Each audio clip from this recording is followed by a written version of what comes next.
Good evening, everyone.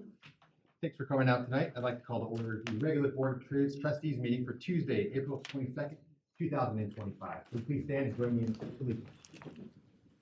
I pledge allegiance to the flag of the United States of America and to the republic for which it stands, one nation, under God, indivisible, with liberty and justice for all. Clerk, we call the roll, please. Mayor Karspeck. Here. Mayor Pro Tem Murphy. Here. Trustee Hardy. Yes. Trustee Albrecht. Here. Trustee Wing. Here. Trustee Ayers. Here. Trustee Kurtz. Excellent, thank you, Rick. Next on our agenda is citizen participation. This is a chance for folks in the audience tonight to speak that is something not on tonight's agenda. We have 3 signed up, and we will start off with Aaron Perry. Aaron, you know the drill. If you come to the front, state your name and address, and your comments in 2 minutes. Keep my comments. Yeah. Hi. Aaron Perry, representing New Freedom Outreach at 250 Mountain Avenue. First of all, I want to thank the board for supporting us at the skate park. We appreciate that very much. Also, congregation noticed that Mace Orselli and Sean Murphy were at the event, and they thought that was pretty cool that representatives were there. But my question is twofold. So what's the chances of that still being available next year for that event? And the other one is, Trustee Murphy, what do you think about that event? I wasn't there. Oh, you weren't there? Oh, they were. I'm happy to take credit for it, but I wasn't there. I don't. Were any of the other than I'm me regularly there? over there. No? Okay, just wanted to know. I'd be happy to comment, Yes. especially having a little one that was able to engage in all the activities all the way up to 18-year-old. That was amazing. Just having, and even though you guys are a church, having something that's non-religious for the whole community, I think is such a sweet opportunity for everyone to have that local Easter egg hunt. And when you see it downtown, it's like, this is small town Berthoud. Like, this is what it's all about, is this, the community coming together and having fun. So thanks for doing that. What about the chances of having the park again for that event next year? I mean, that's 360, 3 days out? I don't, Yeah. I don't know. But, Kirk, I mean, I don't know. Plans for that. We don't have any other competing events that I'm aware of, so. Nothing's gonna get built there yet? No, All I right, don't know. cool. That I don't know about, but probably not. But thank you very much for your support and everything we do. Thank Thank you. Next is Mr. Is it Gil Uriel? It's oh yes, okay, so we have this on the agenda under consent, but yes, let's have you speak now in case we need to pull it. No worries. You can state your name and address. Gil Year with 18110 Condo 33 in Platteville. A1 chip seal. Just want to speak out. We were a close second to both with bids for the concrete project and the patching slurry seal project. And as you know, that the slurry seal is, very time sensitive project and all stuff where you got to get the timing in. And we wanted to offer that we would drop off a mobilization off the projects, save the town about $25,000 if we were to self-perform, because we self-perform all the concrete, the crack seal, the patching, and the slurry seal, and the traffic control, so we can kind of control our destiny as far as that goes. And we want to try to see if we could possibly have the project completed by July 2nd. So when it's all completely done. So I understand this is unorthodox for low bid, but there's been plenty of times where we've been low bid and got thrown out for other reasons, So just that way, bring it to your attention and, and what happens, happens. All right? Thank you very much. All right. Finally, we have signed up Jacob Victor. It says housing. Is this regarding maybe the housing needs assessment? It is. Okay, do you mind waiting for that spot? Okay, thank you very much, and then we'll open it up for that. Is there anyone that wishes to speak that did not sign up? All right, thank you, everyone. We'll close citizen participation, and we can move on now to consent. Would trustees like anything removed from consent? I think considering the public comment we just received, should we remove items D and E for discussion with staff? Is there a second? Second. All right, items D and E will be removed. Sorry, I don't even know if that needs a second, but yes. And Is there a motion to approve consent minus items D and E? So moved. Is there a second? Second. Trustee Kurtz has moved on that. Trustee Ayers has seconded consent. Clerk, we have a roll call vote, please. Trustee Wing, Yes. Trustee Hardy, Yes. Trustee Ayers, Yes. Mayor Pro Tem Murphy, Yes. Trustee Albrecht, Yes.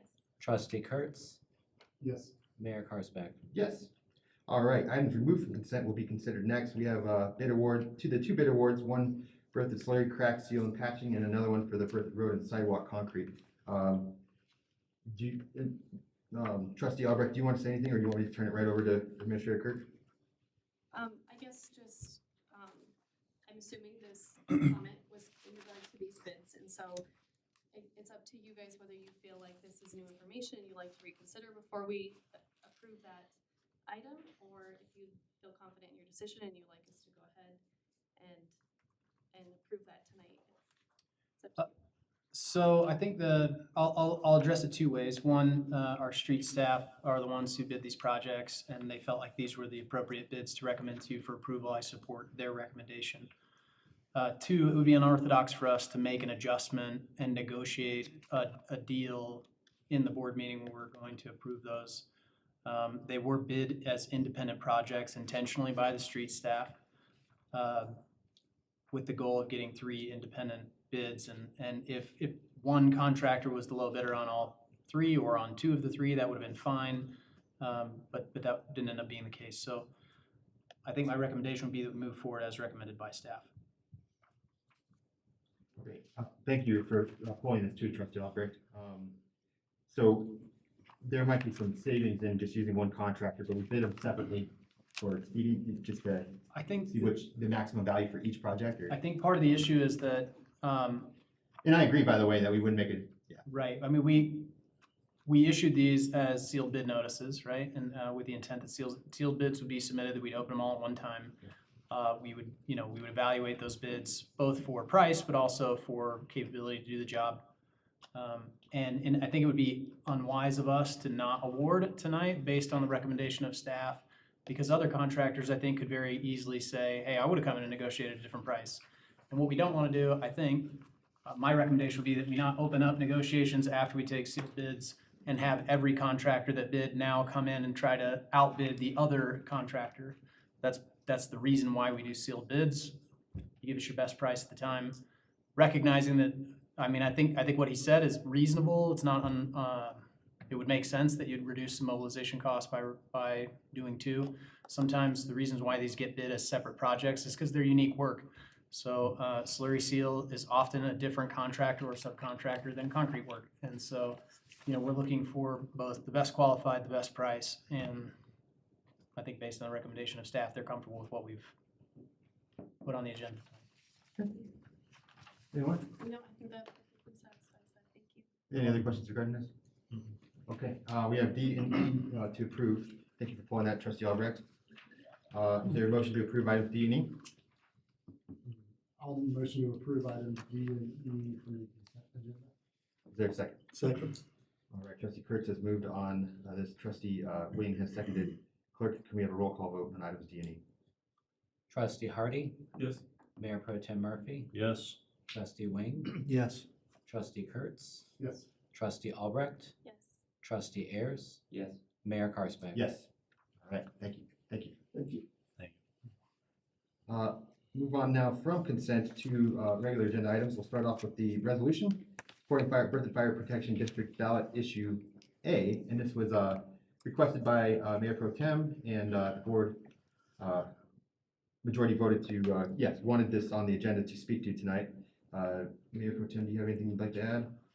I'm afraid I'd be rehashing a lot of what's already been said at the past meeting. I know it's hard for the businesses. I know it's hard for our community to take this on. But I put forth this resolution because I feel it's essential that our fire services are supported and continue on. I think the AD fire is a good example of what we're going to be looking at in years to come. And I don't feel comfortable shortchanging those services right now, especially when we're looking at shortfalls from wildfire funding from the federal government, as well as the need for diverse income for the fire district. So I stand in full support of this measure, even though I fully understand it is hard for, I think, all of us, in particular our businesses. Thank you. Anything anyone would like to add? or- Yeah, again, we had some conversation last time as well. And again, what I'm supporting is the citizens have a right to vote and make the decision if they're gonna pay taxes. I did get some feedback, and I'm not an expert in this area. People saying there's a different way to go about this. We don't have to have a permanent sales tax. There's more than one way to skin a cat. And so, I concur, that the fire department needs what it needs.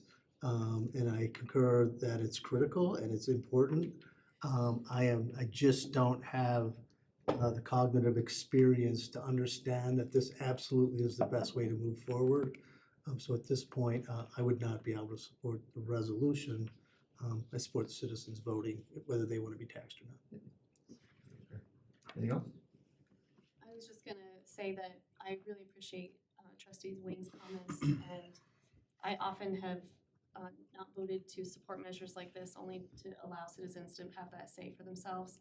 It's just in this one case that I happen to know our fire chief and board and know they're very conservative minded and have refrained from raising the mill levy and taxes for many years. And even though I, petitioned that they would do so much earlier, they've waited a very long time. And so that's the one reason I feel like it's time. And I do think it's important people understand the impact of businesses and that there could be negative impact for sales tax. I want people to make that decision for themselves, but I support for the critical infrastructure of fire services in our town. Thank you. I struggled with this as well. I got a lot of contact by businesses since that board meeting. I did very much it made it a lot harder for me because I think it started out with the Mayor Pro Tem's view and I think we all support, yeah, we need emergency services. But I think at least some of them felt there was no heads up, really no say in this, and really concerning that they get taxed 1%, but the fire's projections were relatively low of $300,000 to $400,000, whereas we'll pull out almost $2 million off the same 1%. So the cost to benefit seemed really hard on the businesses. So I really struggled. I still am in favor of voting on this, just because I think Trustee Albrecht and I think you hit it, and Mayor Pro Tem, just the need. Also a little worried when it said due to growth. I mean, we have a big part in that, and I think the fire district and the town need to have either a tough conversation or better partnership going forward. If sales taxes are increased due to growth, we need to work with them on impact fees and whatnot to help them out. But at the end of the day, if the emergency services have a need and they want to go for this, I support that. So. Anything else? I did all the comments, but the only thing that I probably would have put in there is the fact that it's a permanent sales tax and not something with the sunset clause where we'd have to reevaluate it in a couple of years. The fact that it's permanent makes it a little bit more difficult for me as well.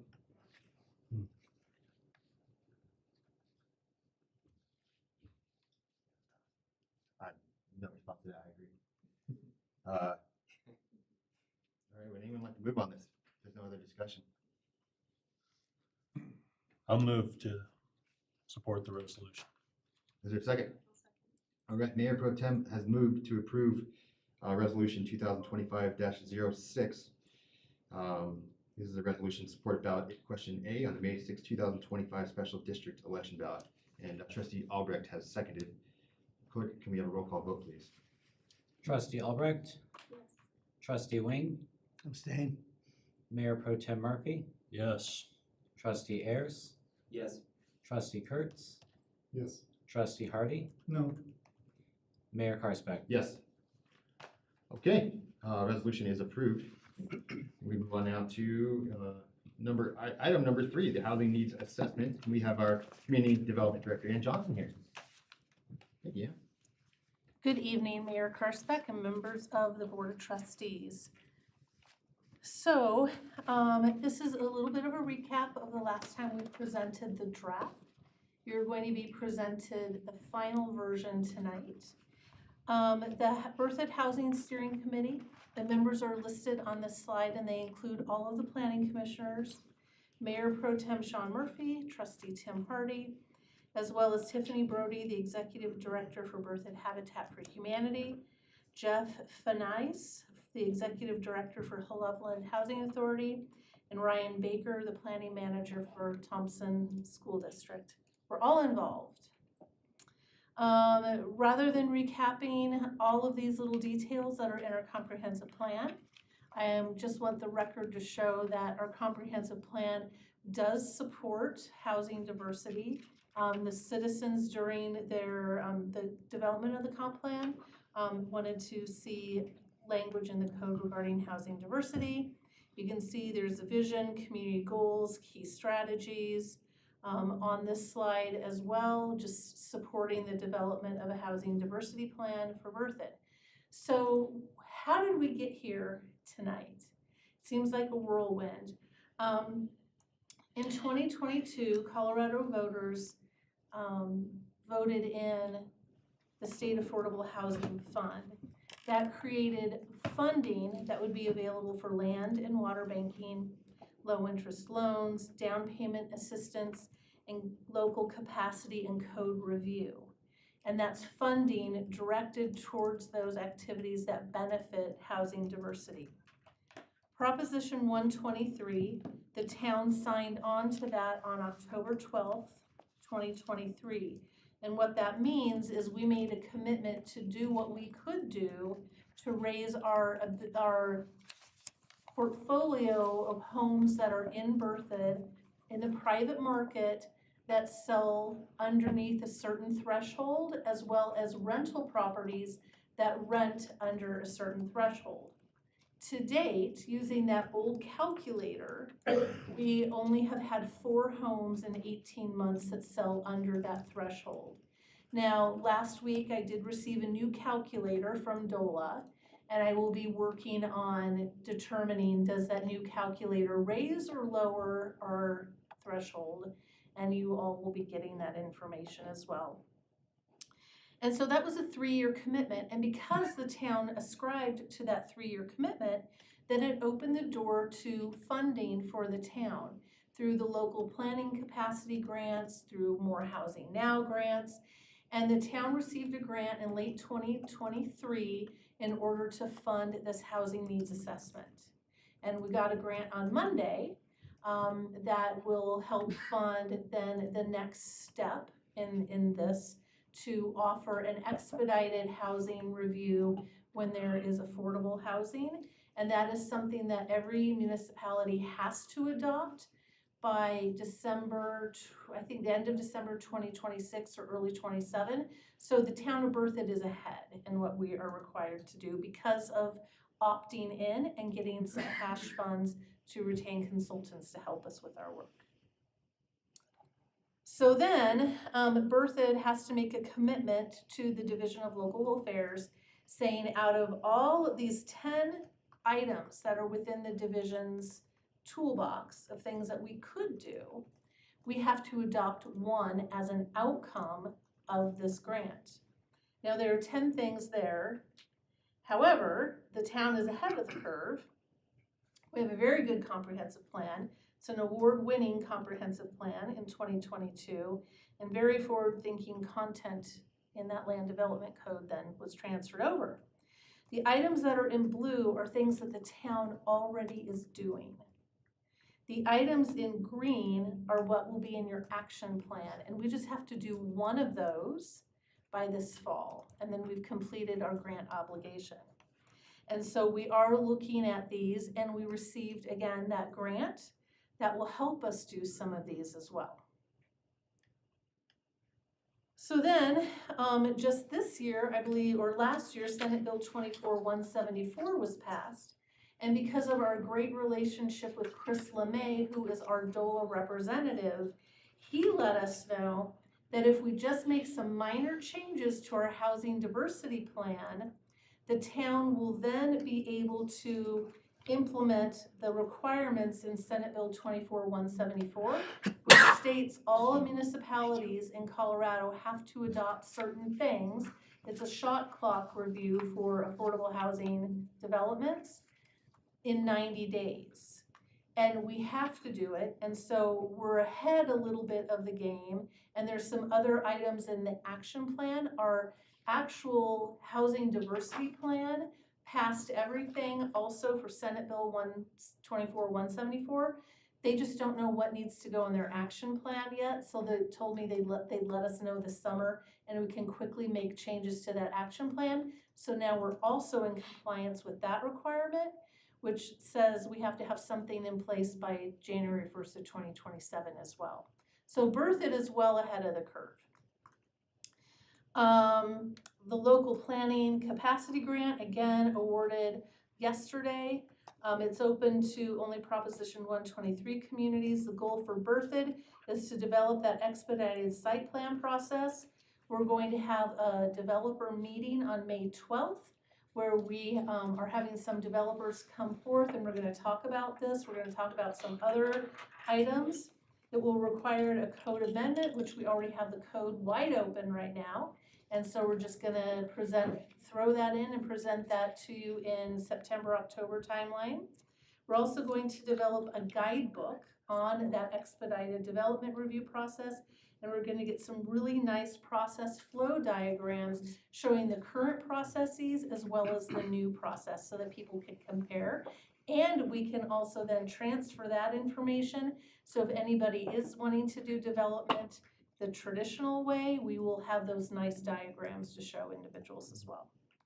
So, and then we're also wrote into that grant the opportunity to find funding sources for land and water banking. So that's where we are there.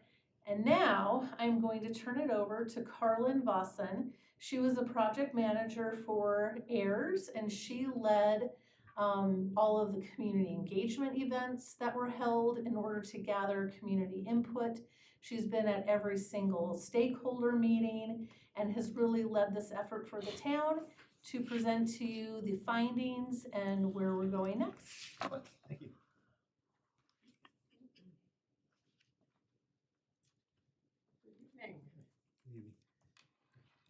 So that was a great introduction to what I'm going to go through. It's been, I think I was here about a month ago, and sort of presented what we've gone through, where we were, and now in your packet for this week you had the final version of the housing diversity plan to review and the action plan. So I'm just going to go through what we accomplished. We'll talk about what we heard from the community and go over those strategies and recommendations again to see if there's any additional feedback. So we looked at this last time. We kicked this off last July, and now we're here in April, finishing a project on time. And it's been a great process with the steering committee that was mentioned, really great feedback and great interaction and support for the process, starting with engagement, stakeholder meetings, looking at the processes, evaluation, development code, and then really moving into what are the strategies that might be right for Berthoud going forward to take it to that next step that was mentioned in terms of just that further evaluation of what might be right. So just a little more on the 123 update. We pulled the latest sales, and as was mentioned, 4 properties have sold. We're still waiting to see what the new calculator will determine. Maybe there'll be more. And I just wanted to highlight if you look at the sales, those most recent sales, that sort of 425 to 450 and then a little over 450, there are a significant number of sales there, so it could be that the calculator works in Berthoud's favor and pushes that number up a little bit. We'll have to see, and we'll be working to determine that. But the average sale price did, from the last time we pulled it, it did tick up. I think the last time it was about high, like 690 or 695, and now it's at 707. So we still continue to see sort of the graph towards the right, selling more and more at higher prices. But that 450 to 499 is, is significant, for sure. So I just wanted to quickly highlight what we heard. You heard about the comprehensive plan and through that engagement process, what ended up being in the comprehensive plan that was adopted.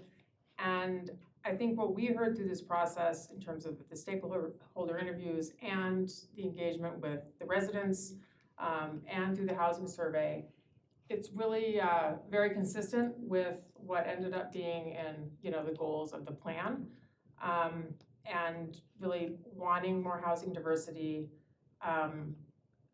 people being concerned about the lack of options for young adults as well as seniors. The idea of multi-generational housing that could offset the financial burden, but that's not always by choice, it's by circumstance. And there's still definitely a single-family preference in Berthoud, which is predominantly single-family homes, but also recognition that there might be other types that could work for Berthoud. A lot of excitement around courtyard homes and sort of duplexes, townhome options that just might, fit more, like looking at fitting more ages and more ranges. So, from your early professionals all the way through to the seniors and different circumstances. So I think that really just, what we heard really underscored what the goals that were in the comprehensive plan as well. And so top housing strategies, when we asked about that, again, variety of types of housing, senior housing, a lot of concern about that, people not being able to downsize from their current home, so they're locking up the real estate that would be available potentially for another family.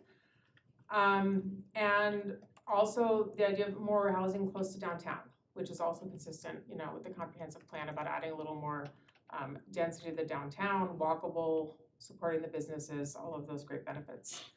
The concerns that people can't afford to buy. Some concern came up about housing quality. We're building so much so fast. Let's make sure we're, building things that will last.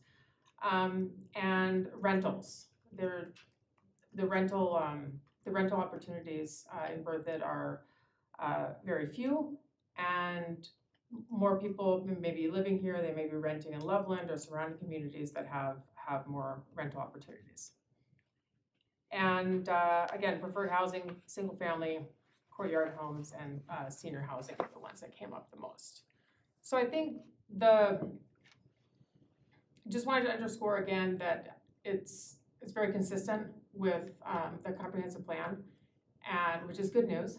And just the recognition that there is concern about a measured approach and making sure that what is right for Berthoud, but that desire to have more opportunities for more people to live in the community that want to.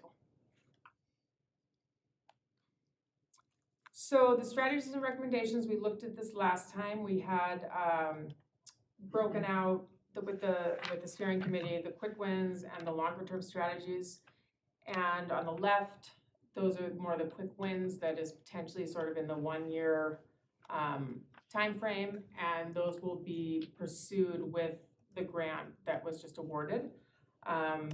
Expedited review process, looking at Ordinance 847 to expand that, starting that land and water banking research. The diversity requirements we're already into, that's part of what we're looking at with the code that's open now, how we can just increase the, to require more of a percentage, not just that you have to have 2 types, but what does that look like for some of these larger developments? So those are the ones that staff will, continue pursuing in the near term and be bringing back. And then the longer term strategies on the right, nothing changed there. Again, that'll be further on to look at, researching some of those and whether they would be right for Berthoud or not. So we went back to the steering committee after meeting with you all and receiving your feedback and support, which we very much appreciated. We went back to the steering committee. They reviewed the final housing diversity plan, and all members of the committee unanimously voted to recommend the plan to the Board of Trustees for adoption and approval. So that was a couple of weeks ago, and so we're very excited about that. And then finally, really to close out where we are, we're really at the final deliverable stage, wrapping up the design guidelines, red lines around the diversity, and then just wrapping up. And thanks to the grant that was just awarded, there is that ability to continue the momentum and look at taking, some of the folks that were on the steering committee that are very committed to continue to move things forward and hopefully bring back to you all, updates along the way as those near-term strategies and quick wins proceed. So you'll be hearing more about that. So that is where we are, and I'll open it up to any. You had the final plan in your packet. Are there any final words or additions or things you'd like to add? Yeah, good. Opinions? Trustee Wayne? I don't know what semantically what it's called, but your target price for affordable housing, that whatever, 4.25 or something like Yeah. that. If there was a significant drop in mortgage interest rates, would that target price go up? A little bit. Because it would be much more affordable. Oh, really? Just a little? Yeah. It goes from 7 to like 3.5? The calculator considers the regional AMI. It considers down payment. It considers interest rate. There are a lot of factors that go in, so the interest rate is just one factor. Okay. And it could just. You don't know what a percent would be or anything like that, No. but okay. And then just one other question. On affordable housing, can you say what the correlation is between land and water banking and affordable housing? What's the connection there? So given the cost of land and water and the increasing, it's getting more and more expensive. And so if there are ways to offset that cost so that it becomes more affordable to build, communities the land banking part is, you can buy property, Got it. sit on it. Okay. So it's about bringing down the fixed costs of the land. I mean, you have to build on the land, and we're just seeing, the cost of land keeps going up. So it's and water, and how do you take it and sort of hold on to it with the possibility of developing it in the future with other partners. Okay. And one of your long-term things was funding subsidies. Do you have any details on that? Did you guys talk about what that might look like? There are many different options when it comes to the subsidies, and really that next sort of the process will be to look at best practices, what are ones that other communities use that might be right for Berthoud. But it's anything from reduced fees, land, again, the ability to the town could donate land to an affordable housing developer, and to remove that cost.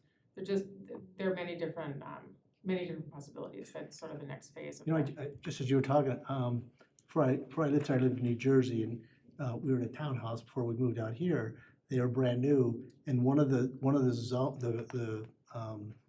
I think zoning codes or regulations is for every X number of units, they have to build a scaled down one, a very inexpensive one, and make that available. So anyhow, I don't know if we have anything like that, but I just remembered. If that is determined to be something, right, for this community, there are many examples of that just around, where for developments, if you're building 100 units, maybe, 10 need to be affordable, deed restricted, especially on the rental side. You know, in big cities like Denver, you might go higher if you commit, you know, they have incentives like that where it say, okay, this is the height limit, but then if you agree to a certain amount of affordable, you can go higher. So there are lots of different ways to skin that cat, and it'll be a question of, based on your current zoning and, you know, the code, what will work well here. And it's really a conversation also with the development community, because when you're starting to look at these programs, you have to have that conversations, because you don't want to put something out that then you get no development, right? It's that kind of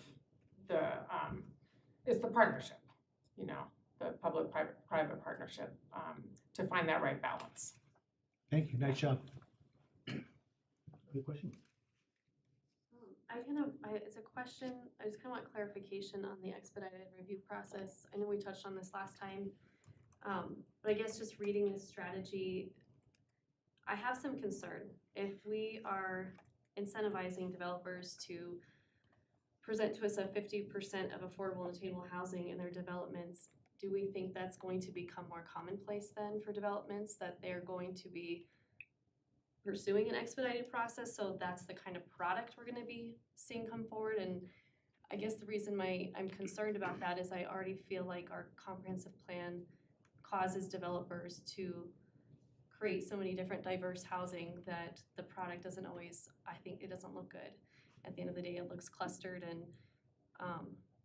it doesn't always look well thought out. And so I'm concerned that this strategy is incentivizing and expediting a greater demand for the affordable housing to be shoved into a development.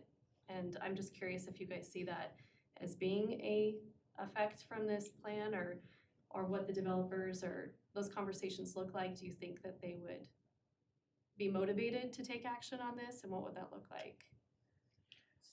So that 90-day review would only be for projects, developments that have an affordable 50% affordability factor.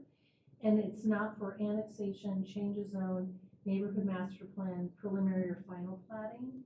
It would only be for multifamily developments to get through the site plan process. So it has nothing to do with the plating or anything like that. It has everything to do with then that site plan process. And right now, the town of Berthoud is not seeing a lot of developments. Our code, so the comprehensive plan statement is we'd like to see more diversity.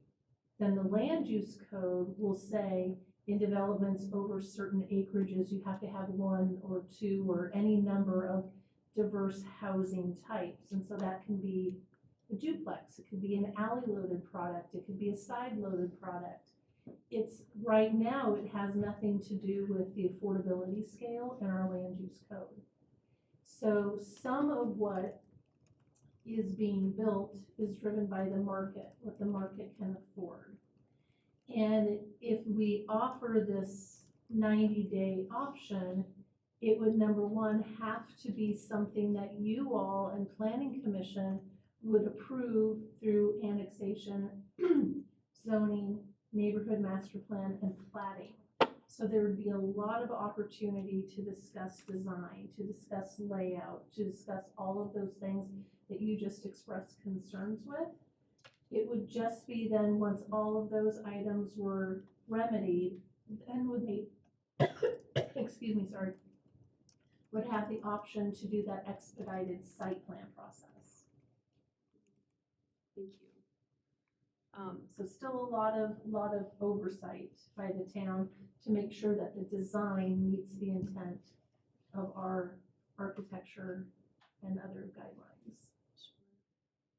Thank you. I think I still land on some concern, because just having approved developments before and gone through that process, I feel limited in what we can control once it's in our code. There's, certain design elements we can tweak, but there's limitations on us saying no to something that doesn't look good. And so if there's lots of these that start coming through, will that be the best thing for Berthoud? I appreciate literally 99% of these other strategies, because they, like the land and water banking is brilliant, and I so appreciated that concept.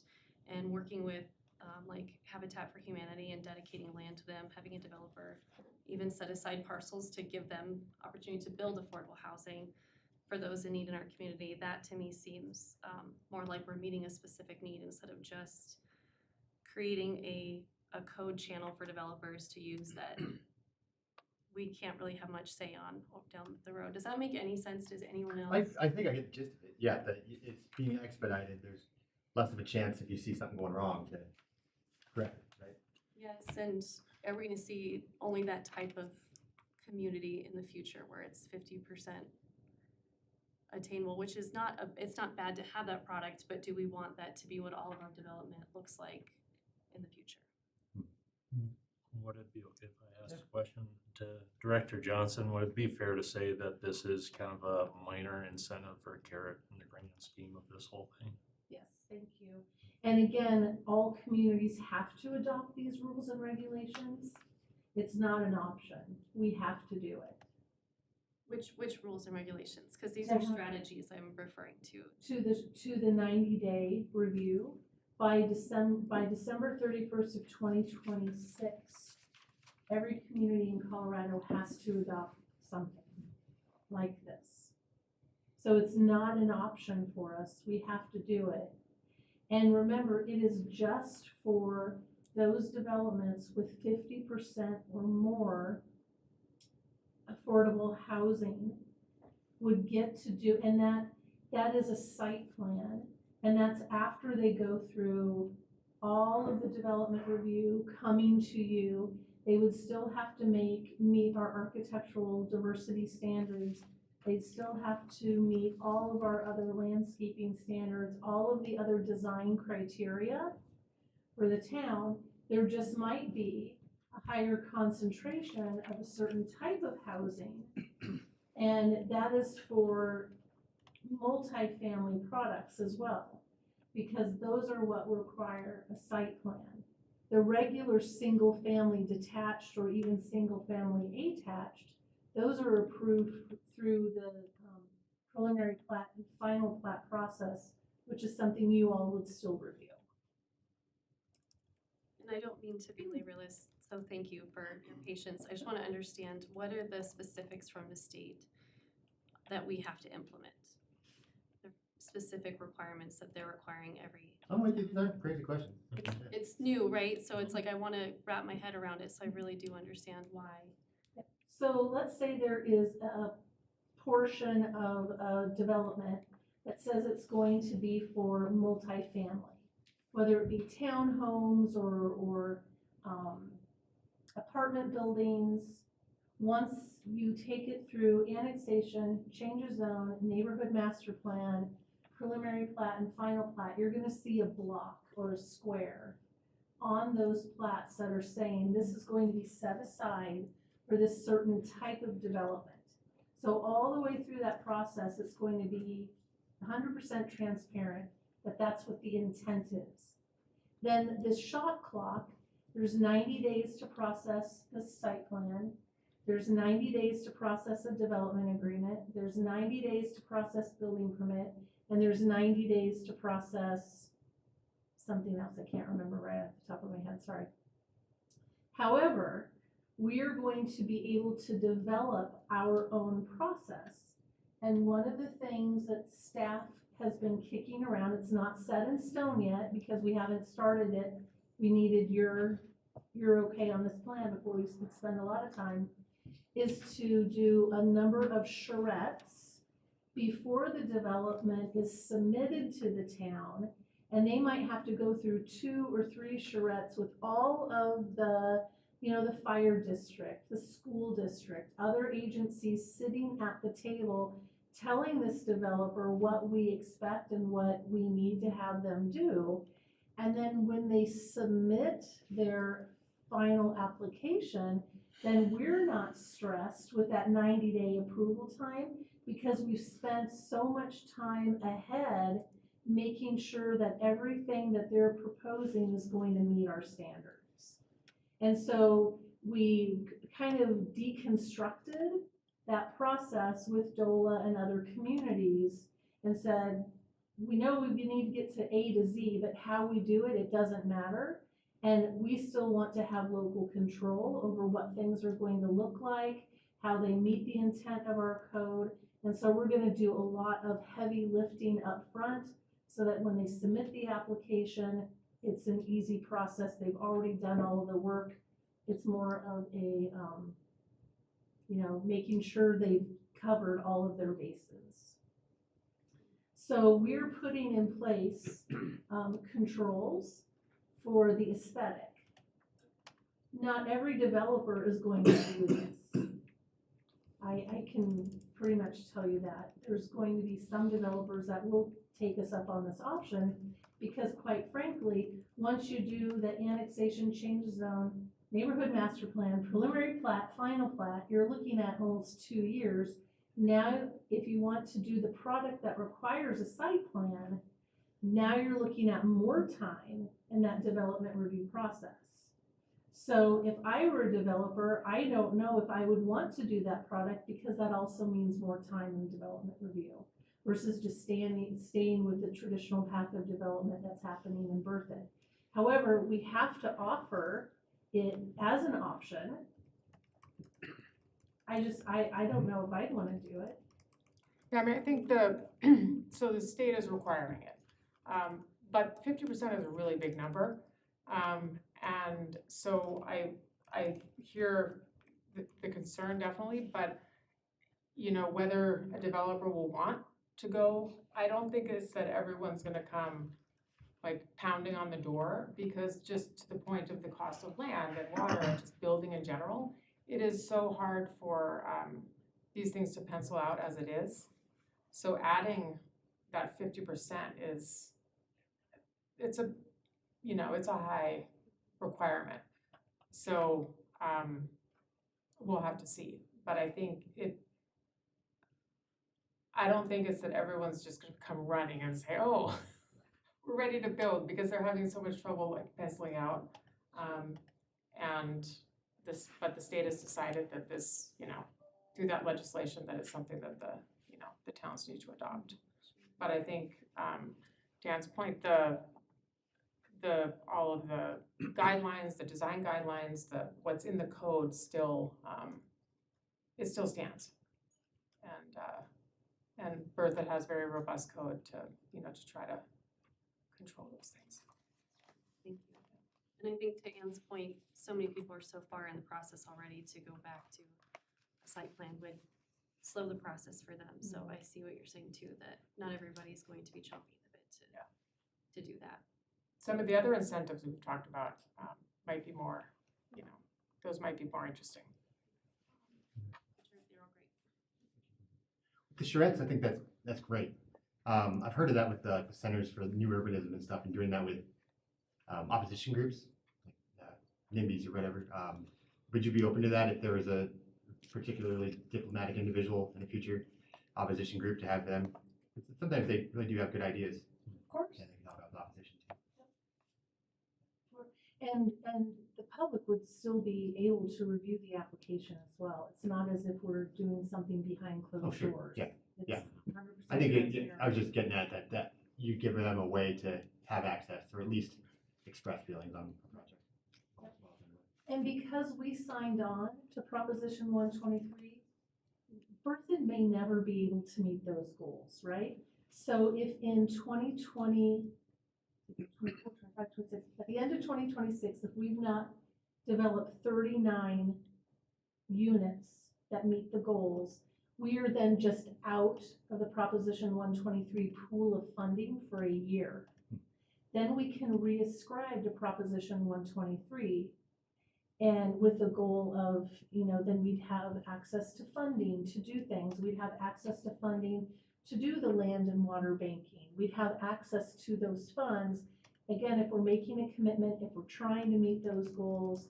And the reason why we received the money for this project, we received $100,000 for this project.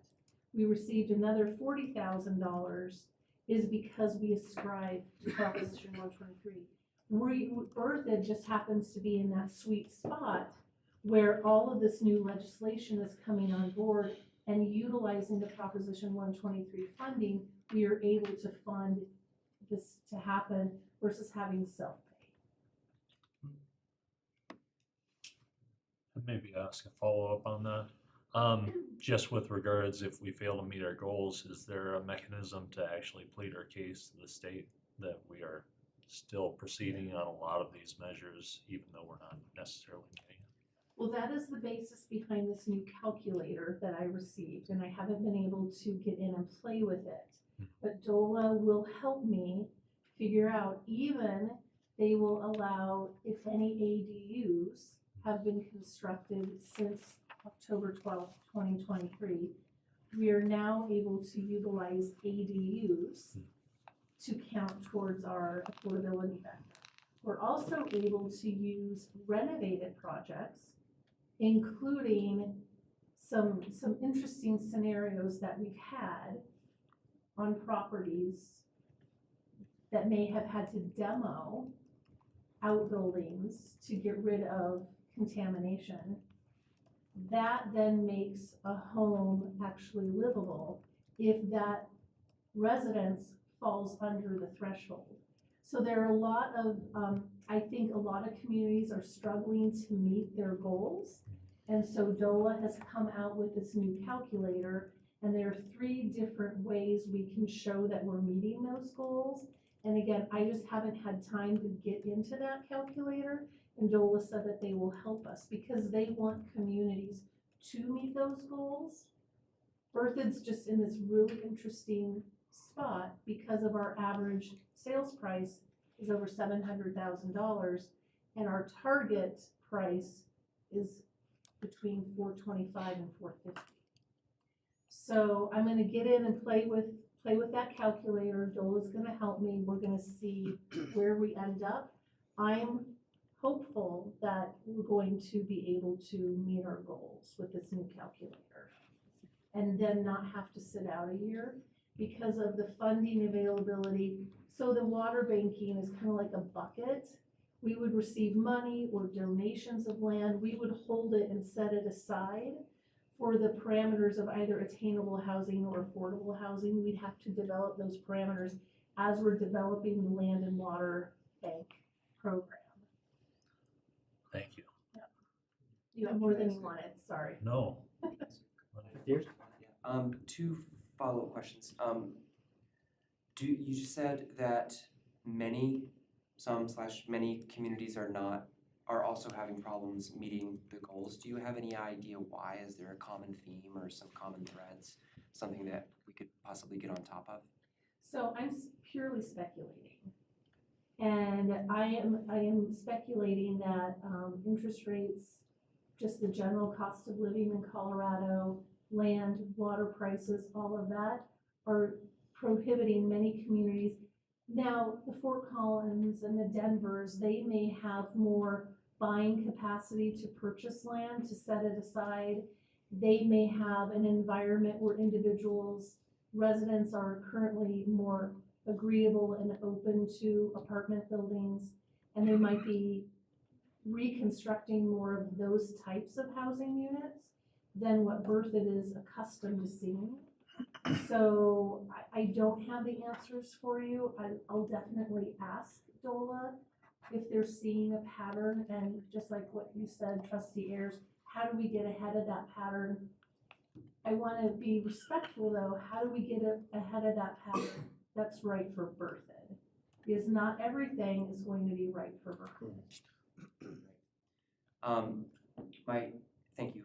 My second question is, and I assume this is going to be a speculative answer as well, but if municipalities are required to offer these incentives, from following and in your conversations with DOLA, do you foresee that at any time in the future the state is going to require that municipalities meet these standards? I don't think, now purely speculation, and Chris and Aaron can chime in based on their understanding. I don't think the state, I would hope that we are not this far yet, forever. I don't think the federal government or the state could come in and dictate, you shall construct X. I think we have to have the cafeteria plan so that if individuals want to do something, they can. And that we can't restrict it, we can regulate it, we just have to offer it. Okay, yeah, I guess the reason I asked that question is because if we fail to meet our standards, or fail to meet the metrics, the state is not allowing us to apply for monies, right? So it seems like there is a punishment is probably the wrong word, but there's a punishment to the municipalities for not meeting the goals. However, there's not a reciprocal punishment for, how can I say this? Yeah, the consequence for things that are out of our control. And that's why the timeout that we'd be in, so to speak, is only for a year. If we don't meet our goals, we're in timeout for a year. We can't apply for funds. Bertha, you all would have to make another commitment that we want to try again to meet these Proposition 123 goals. We would have a new metric then on the number that we have to meet based on, you know, AMI and market, all of that. However, that is the only punishment that I know of today. And just in the past 2 months, DOLA has come up with this new calculator. And they've come up with new ways, and we ascribed in October of 23. However, DOLA's just playing catch up with some of their requirements as well. The state with this mandate and the federal mandate for housing came, and a lot of things are being piled on DOLA because they're capable individuals. And so they're having to play catch up too. Yeah, I mean, don't quote me on this, but the modified calculator is an example of, you know, the legislation gets passed, it gets pushed, you know, and then DOLA has to figure out how to roll it out. And it was a lot in that legislation. And like they're still figuring out the action plan requirements that we'll have to take ours through and see what adjustments we need to make. But I think the good news is, you know, you really have a seat at the table, and Berthoud is very far ahead in a lot of ways in terms of some of those requirements. So that voice is a way to, you know, continue giving that feedback, because many communities are going to struggle with that deadline in 2026. So I fully expect that things will, I can't predict how, but I mean, I think the requirement will still be there, but how you meet the requirement could change, because that's really hard, right? To developing homes in the first place is very difficult. So I think it's sort of that intent, and you have really good footing, you know, in that regard with all the things already, and then some of these additional items. So. And another outcome of what AIRS did for us, is it's an appendix to this plan, is they did like a social services analysis on what type of support systems are required for certain types of housing. Berthoud is never going to be able to provide all of those social services needs. So Berthoud might not be an attractive place to do hundreds and thousands of units that require some additional social service support systems. So there are things that Berthoud just doesn't have and may never have to appear attractive to big development that's going to come in and do thousands of residential units that are in the affordability range. And again, remember that's 60% of AMI or less. So that's about $60,000 a year and less for a couple. Now, where Berthoud's sweet spot maybe is that attainable housing, which is that 60,000 or 80 to 120%. So the 80 or under, we might not be a sweet spot for, but we could be a sweet spot for the 80 to 120. And those are individuals, and there's some personas in your master plan as well, that school teachers, individuals that work at the police and fire, and individuals that, are mid-management.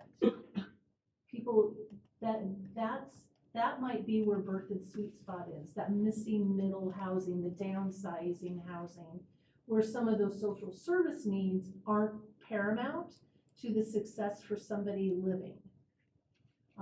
And so that's, again, though, that's why we want to have it still available, that we're complying with what we're told we need to do. However, we also have to rationalize really what we believe could come. Just because we have certain things in our land use code doesn't mean that particular type of development will ever come to fruition. No, yeah, thank you. We have a gentleman in the audience, speak, is that all right? I'm itching to talk to you guys, yeah. Excellent, if you come to the front, and just state your name and address, and, just like the others, 3 minutes or less, and then, we really can't have a conversation, but we'll try to answer your questions. Sure. I don't have any questions for you all. Jake Victor, North Point Development is my company. We specialize in the development of affordable housing, attainable workforce housing, both rental products, and for sale affordable housing, here in Colorado. Just want to commend the work that you all are doing. I have so many thoughts and so many comments on the conversation you all just had, but I am limited to 3 minutes, so I can't share those all. I'll stick around after to speak with any of you that would like. This is what we do as a company. I understand these Proposition 1, 2, 3 programs really thoroughly. It's projects that we're putting together actively. We're here to work in Berthoud. We're excited to work with you all. I just want to once again commend you all for the work that's been done around the comprehensive plan, around opting into Prop 1, 2, 3. It's an incredibly complicated program, and I can assure you, you are not the only community struggling to meet your commitment that you made. Almost every community that I've talked to is struggling actually to meet that commitment. So I also expect quite a few communities to be kicked out of the program. Quite frankly, I have to commend the state of Colorado too. They're putting together and are working through currently, a very important and impactful program that has a lot of things that need to evolve as the program moves through some time. I think Berthoud is, from the housing needs assessment, in dire need of affordable housing, attainable housing, for sale affordable housing.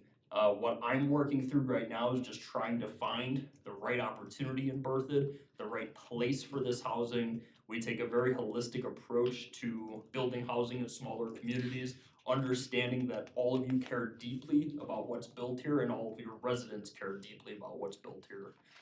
So that's something we're actively working through. I just got out of a meeting with Homes of Neighborly Service, talking with them about how they might be able to be involved in a future project. So some exciting things on the horizon, but once again, just want to commend you all for the conversation and work you're all doing. Thank you. Absolutely. Right now. Anyone else in the audience?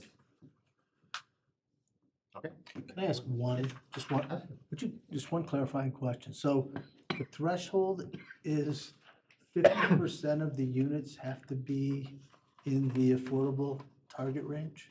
The threshold for what? I guess that's my question. Okay. Because I've heard it mentioned multiple Yeah, times. so you've had a lot of numbers, a lot of percentages thrown around. So right now, our metric to meet, so our baseline to participate in Proposition 123 is 13 dwelling units a year over 3 years, so 39 total, with those under a certain rental amount, and we don't have any rental units that have been new, or for sale products that are under a certain sale price. We've only done 4 in 18 months, but we now have this new calculator that will maybe help us. The 50% number that you heard Trustee Wing is when we have this quick site, this 90-day site plan process that is only available to developments that are going to have at least 50% of their housing products will be affordable. Do you find that close to impossible? I would hate to suggest that because we haven't developed the parameters for that product yet. I've just envisioned what that process might look like, not knowing if we're gonna get the grant, and we just got it yesterday. Based on what's been built and birthed over the last 5 years, I don't think anything would qualify for that 50%, Nothing would right? Not even qualify close, for right, that okay. Okay, whatsoever. I just wanna make sure I understood that. That would be a radical change, I think, in the type of housing we would have in Berthoud, based on what's being built today. Is that an accurate statement? I don't know if I'd go with radical change, but it would be a change in the product. Perhaps, we still have architectural standards, we still have design standards, we still have all of these standards. Maybe they're just smaller homes on Okay. smaller lots. Okay. Maybe they're still single-family detached, they could be single-family attached like duplexes or townhomes. So I don't see where it could reflect this significant change to Berthoud. It's just going to be a new way of thinking about when we're reviewing those plats and neighborhood master plans. Then they have a square and they're telling us what that square is going to be for through that site plan process. By not meeting that 50%, does that put us in jeopardy of getting kicked out of the program? Or is that a different subject? That's a different Okay, subject. So every municipality and county, I believe county, has to adopt these regulations to allow that 90-day expedited review by a certain date. We're just ahead because we have this luxury of receiving funding to help us get there. What we would get kicked out of is we would not be able, after the end of 2026, if we don't have 39 units, then we have to sit out of the Proposition 123 program and funding pool for a year. 39 units, what? Under that baseline amount. Having been done or in the pipeline or gonna be done by 2026? Where, They have to be constructed and sold. okay, And it is from the issuance of a building permit after October 12th, 2023 okay. to when they are occupied. And luckily, one of our building permit technicians has access to MLS. And so she's pulling that sales data. And the sunset date on that is 2026, December 31st, December 31st, occupied would go to count for that 39 number. Okay, thank you. And we have a lot that are right at that 450 range. So I'm hoping that by redoing this calculator, Right. we're there. Thank you. If there's not anything else, anyone would like to move on resolution 2025-07, a resolution approving the Berthoud Housing Diversity Plan? Yeah, I would move to approve resolution 2025-7, a resolution of the town board of the town of Berthoud approving the Berthoud Housing Diversity Plan. All right, sounds like trustee Hardy moved, trustee Wing will say you seconded it. He Great. sneaked up- snuck it in there, so. No, nice job. Oh, May I I'd put just this- like to make a comment before we're done. I just wanted to say thank you to everyone on the committee. Here's associates, you guys did a phenomenal job, Ann and staff, great as always. And I wanted to thank our planning committee as well, and all the nights they put in on this plan. As well as Habitat for Humanity and our other partners and stuff. So I think we've got a really great foundation to really tackle this issue going forward. That's all I've got. Good comment, thanks. All right, we have a motion on the table, or it's been seconded. Clerk, we have a roll call vote. Mayor Karsbeck, I apologize. Who seconded the motion? Well, trustee Wing. Trustee Wing, okay. Trustee Wing, Yes. trustee Hardy, Yes. trustee Ayers, Yes. Mayor Pro Tem Murphy, Yes. trustee Albrecht, Yes. trustee Kurtz, Yes. Mayor Karsbeck. Yes. All right, thank you very much. Thank you for all your work. Excellent presentations. Our final agenda item tonight is the amendment to Chapter 30 regarding natural healing centers and natural medicine business. Dan Johnson. Alrighty, Mayor Karsbeck, members of the Town Board of Trustees. So, in November 2022 was a busy year for Colorado. The voters established the Natural Medicine Health Act that established a regulatory program to access natural medicine, decriminalized personal use of natural medicine by adults, those over 21.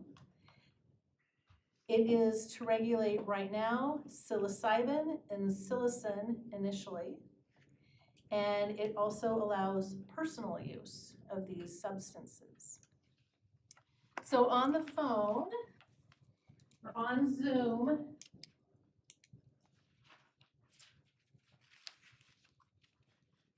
to answer questions regarding the state's role in this, we have Allison Robinette, and she's the Director of Policy and Regulatory Affairs for the Marijuana Enforcement Division and the Natural Medicine Division.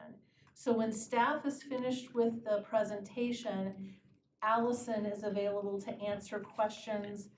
I don't know anything about this land use. Again, we have to have it in our code. There's no choice. So we're gonna go through this together and you can ask questions about the use of Allison. So we have basics. I'm not gonna read these definitions to you. They are in your materials, but I just want the record to show that those in the audience saw these slides. The basics are we have what is a regulated natural medicine. We have what is a natural medicine business. We also have who is a participant. Then under the cultivation, manufacturing, and testing, we define what natural medicine cultivation facility means. We define what natural medicine products manufacturer, who that is. We define what natural medicine testing facility is. And these are consistent with the definitions in state statute as well. Then for centers and services, we define what a healing center is, what a micro-healing center is, and what natural medicine services means. So in preparing this code for you to consider, we have to remember that state statute only allows communities to regulate time, place, and manner for these types of businesses and centers. So we took a look at the contemporary comparison of regulations as a platform for Berthoud, including Commerce City, Cripple Creek, Frederick, Golden, and if Golden's listening by some miracle, thank you, because our ordinance was a Word document and we made it really easy for staff. Granby, Monument, Parker, Pueblo, and Trinidad. All of those were reviewed, and the only community that had some things that were different was Frederick, and that included putting bars on windows at these facilities, which we didn't think aesthetically the town would like to have.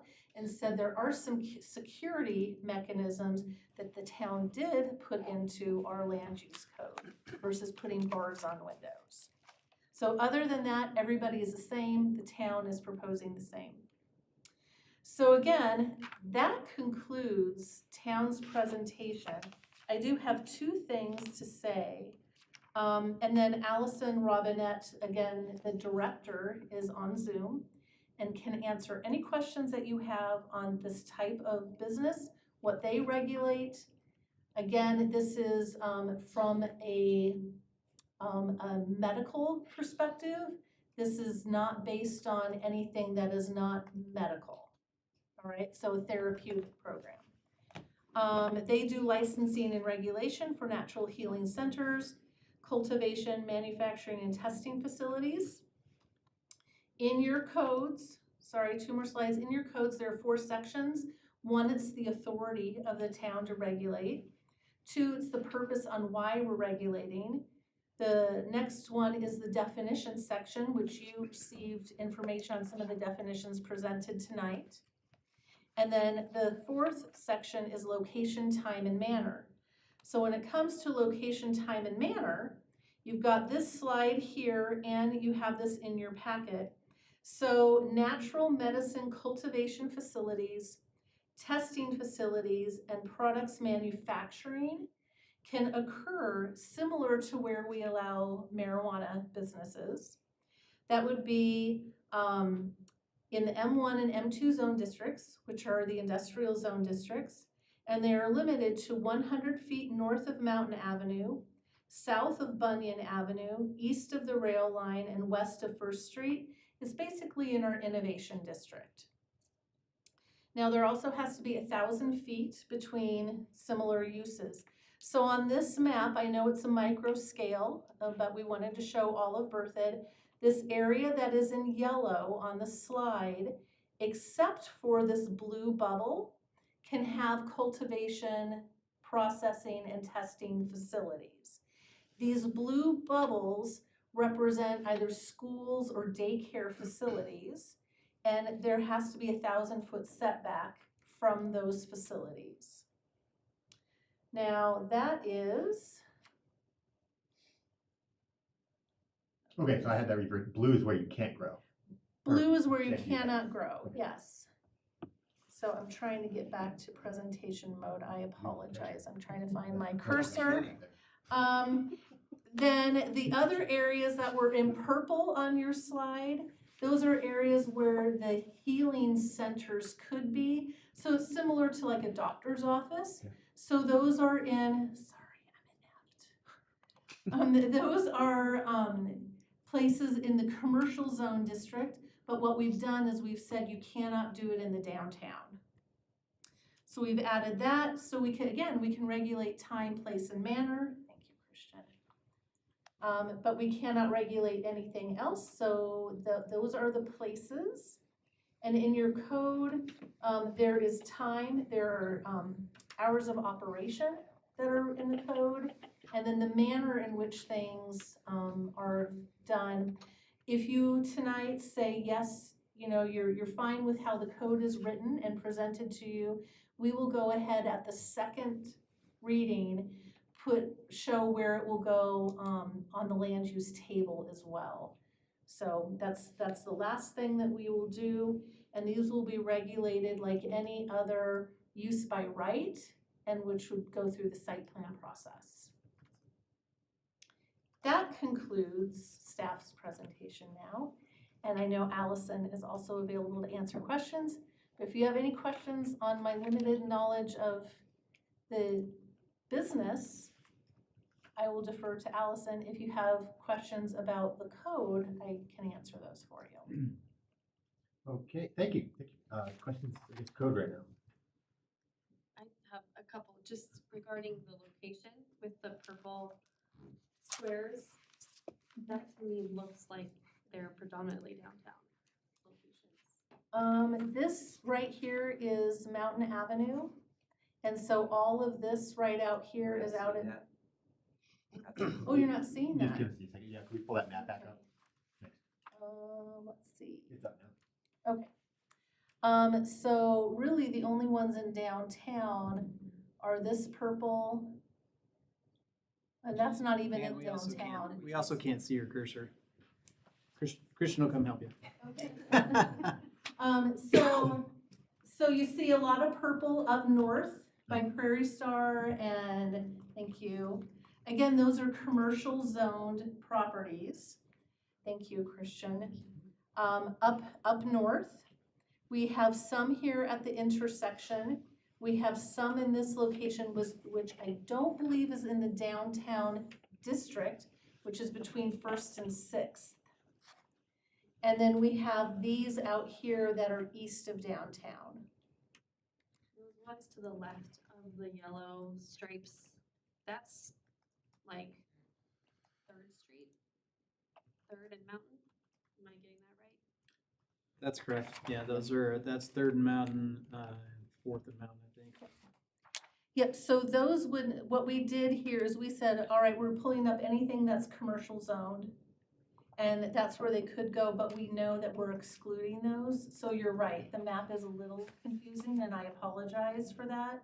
But they would not be, they're not allowed in downtown.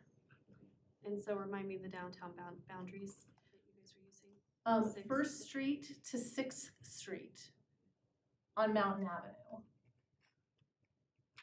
My only concern at this point is any of these being on Mountain Avenue. Entry at any of the entrances of our town or in the main thoroughfare of our town. I think would set a very bad tone for what our town is about. So I would not be in favor of having anything in that area. I understand putting things where the current weed dispensaries are, that would make sense. But even for the healing center type medical offices, I think that does not jive well with the family-oriented community that we're trying to maintain. Have it on Mountain Avenue anywhere in town. Well, and this is your opportunity, as the board, if the majority says you don't want it on anywhere on Mountain Avenue, I can definitely make that change and bring it back to you for second reading. Do you want us to decide that right? I guess that's probably, trustee Albrecht. I guess I would just have to, this is just my opinion as a trustee, we'd have to see him. I mean, I understand this is very polarizing for individuals. I'm more pro than con on these, and I see a lot of value not only to returning veterans and people with PTSD, but I think they could come off like a doctor's office and not look like a 7-Eleven, or something, trying to attract everyone in there and be a little bit more discreet. So I don't really have much for worry, but certainly understand people do. I agree with you, they look more like a doctor's office than something. Something that's trying to attract the person on Do Main we Street. want doctor's offices on our main thoroughfare? Do we want that to be the predominant feeling of Berthoud anyway? We do have them. Right. and Point of order, Mr. Mayor, and I would just note that it has been scheduled as a public hearing. Thank you. Okay. yeah, So, definitely. and then it's scheduled for 2 nights of public hearing, so you're opening public hearing tonight, and it will be continued to, what date is that in? Is it? Okay. So how do we do this, Attorney? Thank you for doing this. How do we make these decisions without? Well, I think you can certainly have those discussions, but I think you would open it up for public comment Okay. tonight. And then I think you can, at the close of public comment, can make these comments, give some direction to the director, Director Johnson, and then it can come back to you on the 13th. Very Yeah. fair. Okay. And you can take additional public comment. We'll just stick to questions right now, and then we can move on to board deliberation, or I'm sorry, opening it up to the public and then deliberation. Thank you. That makes sense. Okay, cool. Fair enough. All right. Yeah, that'd be great to turn it over to Carl. Go ahead. I actually have a question for Chief, if that's okay. Do you have any comments about time or place? This is so new, we really don't know how it's gonna affect us. The one concern that I do have is. Chief? Setting. Can you come up, please? He's so comfy in his chair. Thank you. Sorry, the one concern I would have is that after they are using the substances at the natural medicine centers and then driving a vehicle afterwards. I know that they have to be monitored for a certain amount of time, but those drugs that they're consuming have a long acting time period in the body and can cause impairment for a significant period of time. So that's my concern. Thank you. So process-wise, we're gonna open to the public, then we're gonna come back to us for discussion? Yes. Did I understand that correctly? Okay. These questions right now. And Mayor Karsbeck, if I may, so we do have Allison Robinette on Zoom. If you have questions about the use and even the medicine, she may be able to answer those questions for you, and she will not be back on May 13th. So this is your night to have the state director of this program here. Then I have the same question. How is it normally dealt with? Because it is a longer time frame that someone may be impaired. What locations, what times are, I guess, acceptably safe for getting in a vehicle or driving or after they leave the facility? So I believe Allison can answer the question regarding their trained facilitators. They have to have licensed and trained individuals there that are part of the administration, and she can answer that for you. Great. Or as Ann mentioned, my name's Allison Robinette, and happy to be here and help answer any questions and add some context to this conversation to inform your decisions and where you direct your staff to take the next ordinance and next reading. So just really quickly, I wanted to highlight a few aspects of the law and the state program And I think one of the most important pieces of this is it is not a commercial sales program, so you will not be seeing dispensaries. And as the chief mentioned in his question, these products must be consumed on site at the licensee's licensed premises during the administration session under the supervision of a licensed facilitator. Our partners at the State Department of Regulatory Agencies will be licensing all of the therapists who will be offering these natural medicine services. Those facilitators have to go through both in classroom training as well as practicum training with the natural medicine before they can be fully licensed to hold administration sessions. And as a part of that program and mandated in the state rules for facilitators, a facilitator must stay with the participant who is consuming the natural medicine for a minimum set of time that is commensurate with the dose that the participant and the facilitator agree to be consumed. So for example, if someone is consuming a very relatively low dose that is typically not psychoactive, they must stay on the premises for at least 1 hour with the facilitator, being supervised by that facilitator. And that length of time just increases with the dose. So that is something that is all worked through prior to the administration session and determined. Additionally, during the preparation session, the facilitator and the participant have to agree to a safe transportation plan that includes how the participant will be transported away from the healing center after their session. And additionally, for our part at the Department of Revenue, our healing centers will be required to also have safe transportation information on hand. So I think that's helpful to consider sort of what that piece of it looks like for administration. And wanting to shift to the extensive rulemaking that the state went through over the past 18 months to establish the requirements for all 4 of these businesses. Again, those are the healing centers, the cultivations, the products manufacturers, and the testing facilities. And I think primarily of importance or interest potentially for you all is that there are security requirements for each of these licensed premises. That includes having locked, secure storage for any medicine that's on site, and including all inventory must be tracked while it's on a premises prior to consumption. The other piece that's just worth mentioning is through our stakeholdering and rulemaking process, we did hear from a lot of different folks and perspectives who are interested in participating as healing centers, as licensed healing centers. And those models could look different. So there are 2 different healing center license types. There's a micro healing center and a standard healing center. And the reason for this distinction between the 2 license types is because we did hear from a lot of existing licensed therapists, whether those are licensed professional counselors, psychiatrists, psychologists, folks kind of varying medical degrees who are interested in incorporating natural medicine services as a modality into their healing services. And so we heard those folks who already own their own businesses and want to be able to offer this to their clients, their patients, as needed, as appropriate for their treatment plan. And so the micro healing center license is really envisioned to be held by that solo practicing licensed therapist who also wants to offer natural medicine services when their clients need it and it's an appropriate treatment for them. Standard healing centers, the main distinction between these 2 license types is the amount of product that they are permitted to have on site at any time. So micro healing centers have a much lower limit on what they can store versus a standard, but even that standard healing center is only permitted to store up to a certain amount of natural medicine. And again, it has to be in a locked and closed space within the licensed premises that is under video surveillance in a system. So just thought I could add that context, and again, happy to answer any questions you all may have. No, okay, that did help, thank you. At least me. Any questions?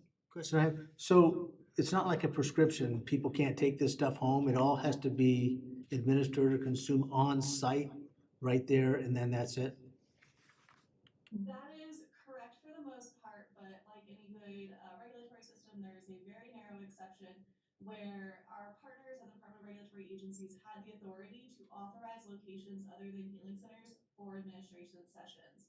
They did that through their rules, which says a facilitator can travel to a participant's home in the cases of palliative care, end-of-life care, those situations where the patient is unable to travel to a healing center for the service. So that's a very narrow allowance for the Department of Revenue and our regulations. If a facilitator is going to request to receive medicine for the purposes of an at-home facilitation, they have to provide us quite extensive information about why, where they're going, how much they need. and that product must be transported in child-resistant packaging, and then any product that is not consumed must be returned to the licensee for destruction. Thank you. Feel free to just ask, any other questions? Is there a, I'm sure that, just like marijuana, I think there's a law enforcement monitoring, not monitoring, like going into the actual facility to check it out. Kind of when one law enforcement was like not having to tell them ahead of time. I think they do it with bars too. Is that the same with natural medicine? Am I making sense on that? As far as enforcement? I'm so sorry, I didn't interrupt you. Oh, no, okay, so let's say you're saying it has to be in a locked, nothing can be taken off-site, it has to be in a secure, environment. Law enforcement is free to go in there and check at will, right? That would be the idea. That would be the case, and additionally, our staff, which includes compliance investigators, similar to our staff at the Marijuana Enforcement Division, will also be conducting on-site inspections. I have one other question, I just know if this, which part this belonged in, but legally, if we have zoning and commercial or businesses are allowed, how can we say somebody can't put their business there where it's allowable zoning wise? Because we get to. We do. That's the time, place, and manner authority that local jurisdictions have. Okay, We can say where they get to go. so on the map, all the purple, we could say none. Yep. Okay. Thank you. You can't ban them from your jurisdiction, but you can make appropriate determinations as to where they can be located. Other questions? Not seeing we have any right now. Thank you very much. I'm gonna open it up to, public comment right now. If we could have them just in case there might be last minute. I'm gonna open it up to the public. Is there anyone that wishes to speak, tonight on this? Okay, I'll close, public comment, bring it back to the board for deliberation. Well, I would just note that you're holding open the public comment portion to The May 15th, because it's been noticed for a public hearing on both nights. But you can certainly, so just with that minor clarification of the record. But that doesn't prevent you from having your discussion now and then taking into consideration what comments you might receive later. But just, so basically it's a public hearing without a vote. We're just moving to. Exactly. That's Okay, all right. perfect. Thank you. Anything else, trustees? Any, do you have trustee Albrecht's kind of thoughts out here? Any other thoughts on this? Suggestions? My thoughts are they're being more regulated than restaurants and our bars on our main street. I mean, they don't have to sit in the bar or restaurant for another hour to whip out the half a wine they drink at dinner. So I don't see any issues with this. They're taking steps above and beyond what other places are, that you can definitely get in your car inebriated by do some damage. So I think they're covering themselves pretty well with that resting area and that waiting area. I like that policy that they've got established in there. Yeah, I concur with trustee Hardy's comments. I think that considering the regulations that are in place, the safe travel plan requirements, the kind of resting periods that are preserved with good notice, it seems like the state has thought through this. And I would, for the reasons that you mentioned, Mayor Costa, I don't think we want to prevent access to this any more than, the obvious things of like excluding it from certain distances from schools and stuff like that, which in my mind it should be treated similar to any other types of therapy modality. These are not, kind of party houses or, that kind of thing. These are just, therapy offices for folks who have a natural medicine need, which is to go in, get the help that they need, and when it's appropriate, they would exit. And so I wouldn't want to put any more restrictions on than we would say a psychologist's office. A lot of these are probably going to be psychologists themselves that are participating in the natural medicine administration. Other thoughts? I I guess I'd just like to thank Mrs. Robinette for joining us, and it was very enlightening. Aside from that, I generally support the language that's been put forth, where it's limited to. So, yeah. Thank you. I just have one additional comment. Just based on the fact that Berthoud has limited places for development where other cities can place things more strategically, I think we need to safeguard Mount Avenue.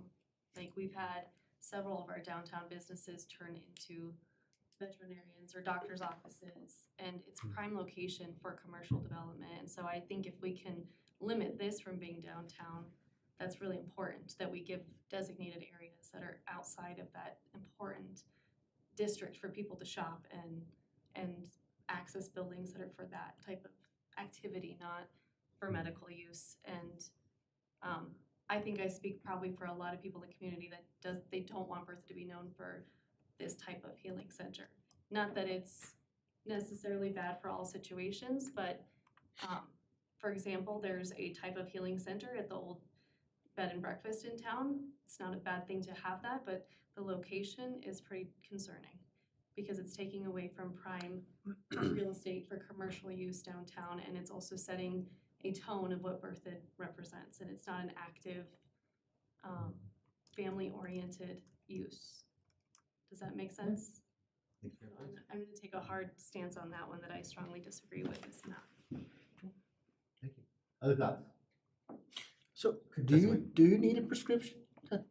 Believe, well, you're getting it on site, so I don't know if they're actually prescribed something to go to a pharmacy. Well, not to go to a pharmacy, but to get the medication. Does a doctor have to prescribe it? I'm going to defer on this. Yeah. Allison, are you still there? I am, and I recognize you asked that question earlier, so I apologize I didn't get on it. So it's not a prescription per se. No, natural medicine services are really made up of 3 separate meetings between the licensed facilitator or therapist and the participant or the patient. The first meeting is called the preparation session, and that's when the facilitator talks with the patient about what to expect, what not to expect, the dose that the person may want to take, they make the plan, they do all the informed consent, they do all of that as a preparation session, and that is on a separate day. Then later, the patient comes back for the administration session when they consume, they have their experience, they stay with the facilitator, and then they're transported home. And then separately, on a different day, they have to come back for what's called the integration session, which is just essentially a therapy session to talk about the experience, what the participant discovered or did not discover, and really this is a therapeutic therapy program. And so it's not a prescription per se, but there is a vetting process, including screening for any health conditions that may inform whether the participant is appropriate for the participant to consume the natural medicine, if they're on any other medications that may cause concern.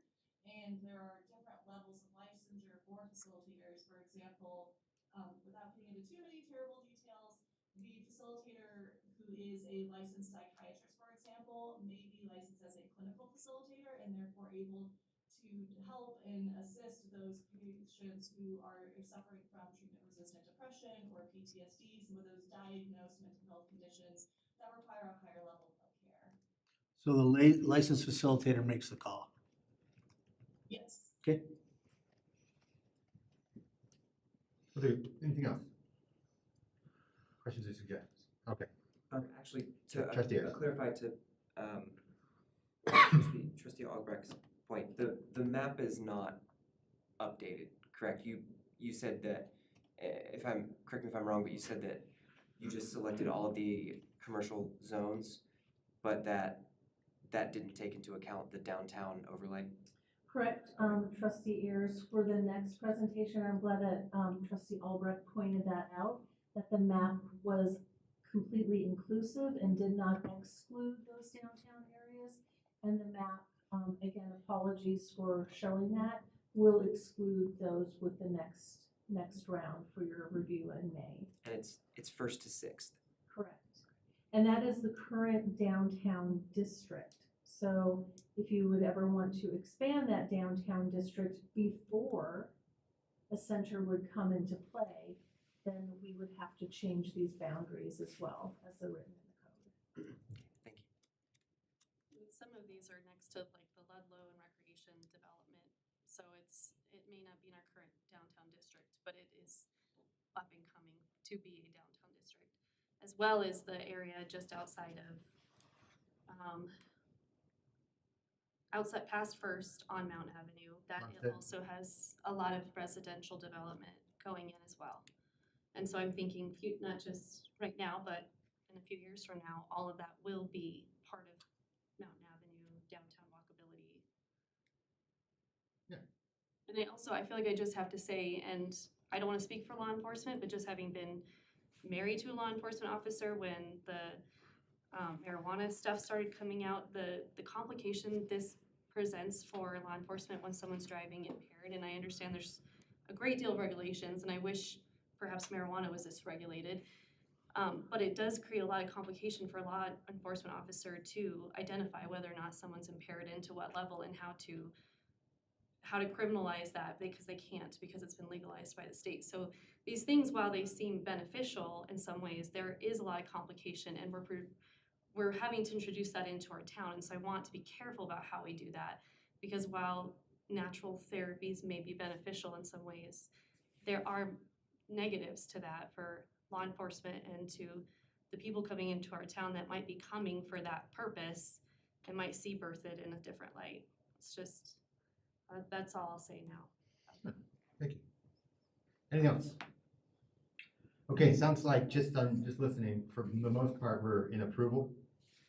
Okay, so there's two recommended actions, one's for approval, one's for denial. Would anyone like to speak though to the motion for approval? Well, Should we do a motion to extend, or? yeah, I think at this point you just are done with your question answer, Okay. asking, and sort of direction back to Director Johnson on what changes to put in. And if you have no more changes to suggest, then my suggestion is you just make a statement, Mayor, that this is continued by virtue of how it's been advertised Sure. to the May 13th. May 13th date. Okay, so the only thing I could hear for an adjustment we've already agreed on would be an updated map. And anything else the board wants to agree, or? Is that accurate recounting? Okay, so is it all right if we direct staff to just have the updated map for the May 13th, 2025 for possible or potential adoption? Okay, does that work? Great. And then, again, just a simple statement for the record that this public hearing will be continued to May 13th. Okay, thank you. Yes, Thank you. the public hearing will be continued to May 13th, 2025. Thank you. Thank you for bailing me out of it. You did a great job. About went south. So. Okay, that concluded. We'll move on to, I believe, reports here. Yes, and we'll start off with let's see, Trustee Kurtz, please. Yeah, so I do have a report, actually, it's a little bittersweet for me, so I'm actually giving notice tonight that my family has decided to make a difficult decision to move from Berthoud, and so I'm committed to finishing out my term, so to speak, until we move, but that really only allows for one more meeting, so I'll be here at the May 13th meeting, but then after that, our house will have closed and I will no longer be a resident of Berthoud, so it's not qualified to be designated. But I just wanted to give notice for that. And, you know, don't want to talk too much because it might get a little emotional, but I want to thank my fellow trustees. It's really been an honor and a pleasure to serve with you on both the board and a lot of you on various committees. Thank town staff. It's been great partnering with you, and then of course the community with their trust in me when I was elected. So that's my Thank you. Yeah, thank you. I have some things to say, but maybe I'll wait for the next meeting. But yeah, it's been a pleasure. So. Trustee Hardy. I was gonna report something, but I forgot what it was. Maybe Ann can help me remember it. From Historic Preservation, the church, and there was a grant. Yes, somebody has been interested in the, is it Cornerstone? Foursquare? Church? Foursquare Oh. Church, Is yeah, that one thank you, you're talking Foursquare Church. That they have been able to reach out to the actual property owners in Los Angeles and they are working through that process and they are interested in preservation activities. So, and then the second thing was the grant, we did, Brian, did submit a successful grant. We were awarded that grant, however, federal funding has not been appropriated and has not been able to be released from the Park Service yet.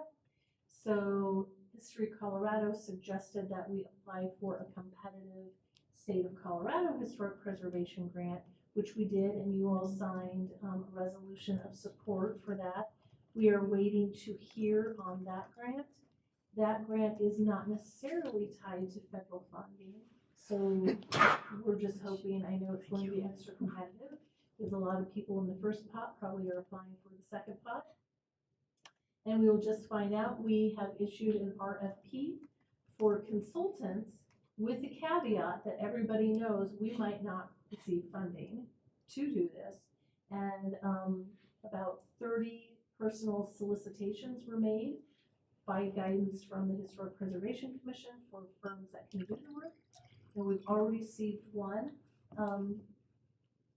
submittal, and they're not due until next Tuesday. So we are hoping to get good submittals, and the Historic Preservation Advisory Committee will be part of the review. And then it will come to staff, and then we will bring that to you contingent upon getting our funding. There's some cool things happening there. Do we have a seat open as well, Christian? Yes, we do. So And we there's a will position begin. open on the historic preservation. That's correct. And we will begin advertising for that as well. Any history buffs out there? That's great. Let them know. Great. Trustee Garrett? Thank you. I have nothing. Okay. Trustee Albert?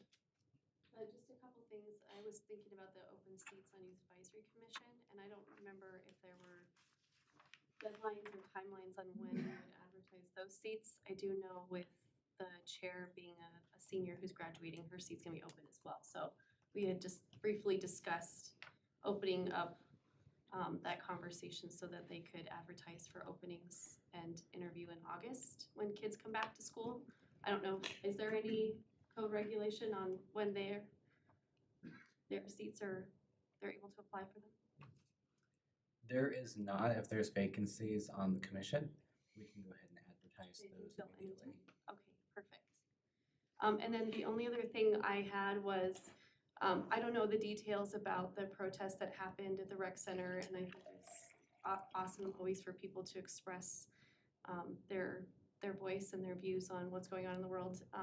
I just had questions about whether or not we regulate where those protests take place, just because it felt out of place that we'd have something that could be divisive at our rec center where there's, our families and children doing activities and just having to drive through a protest seems kind of off-putting.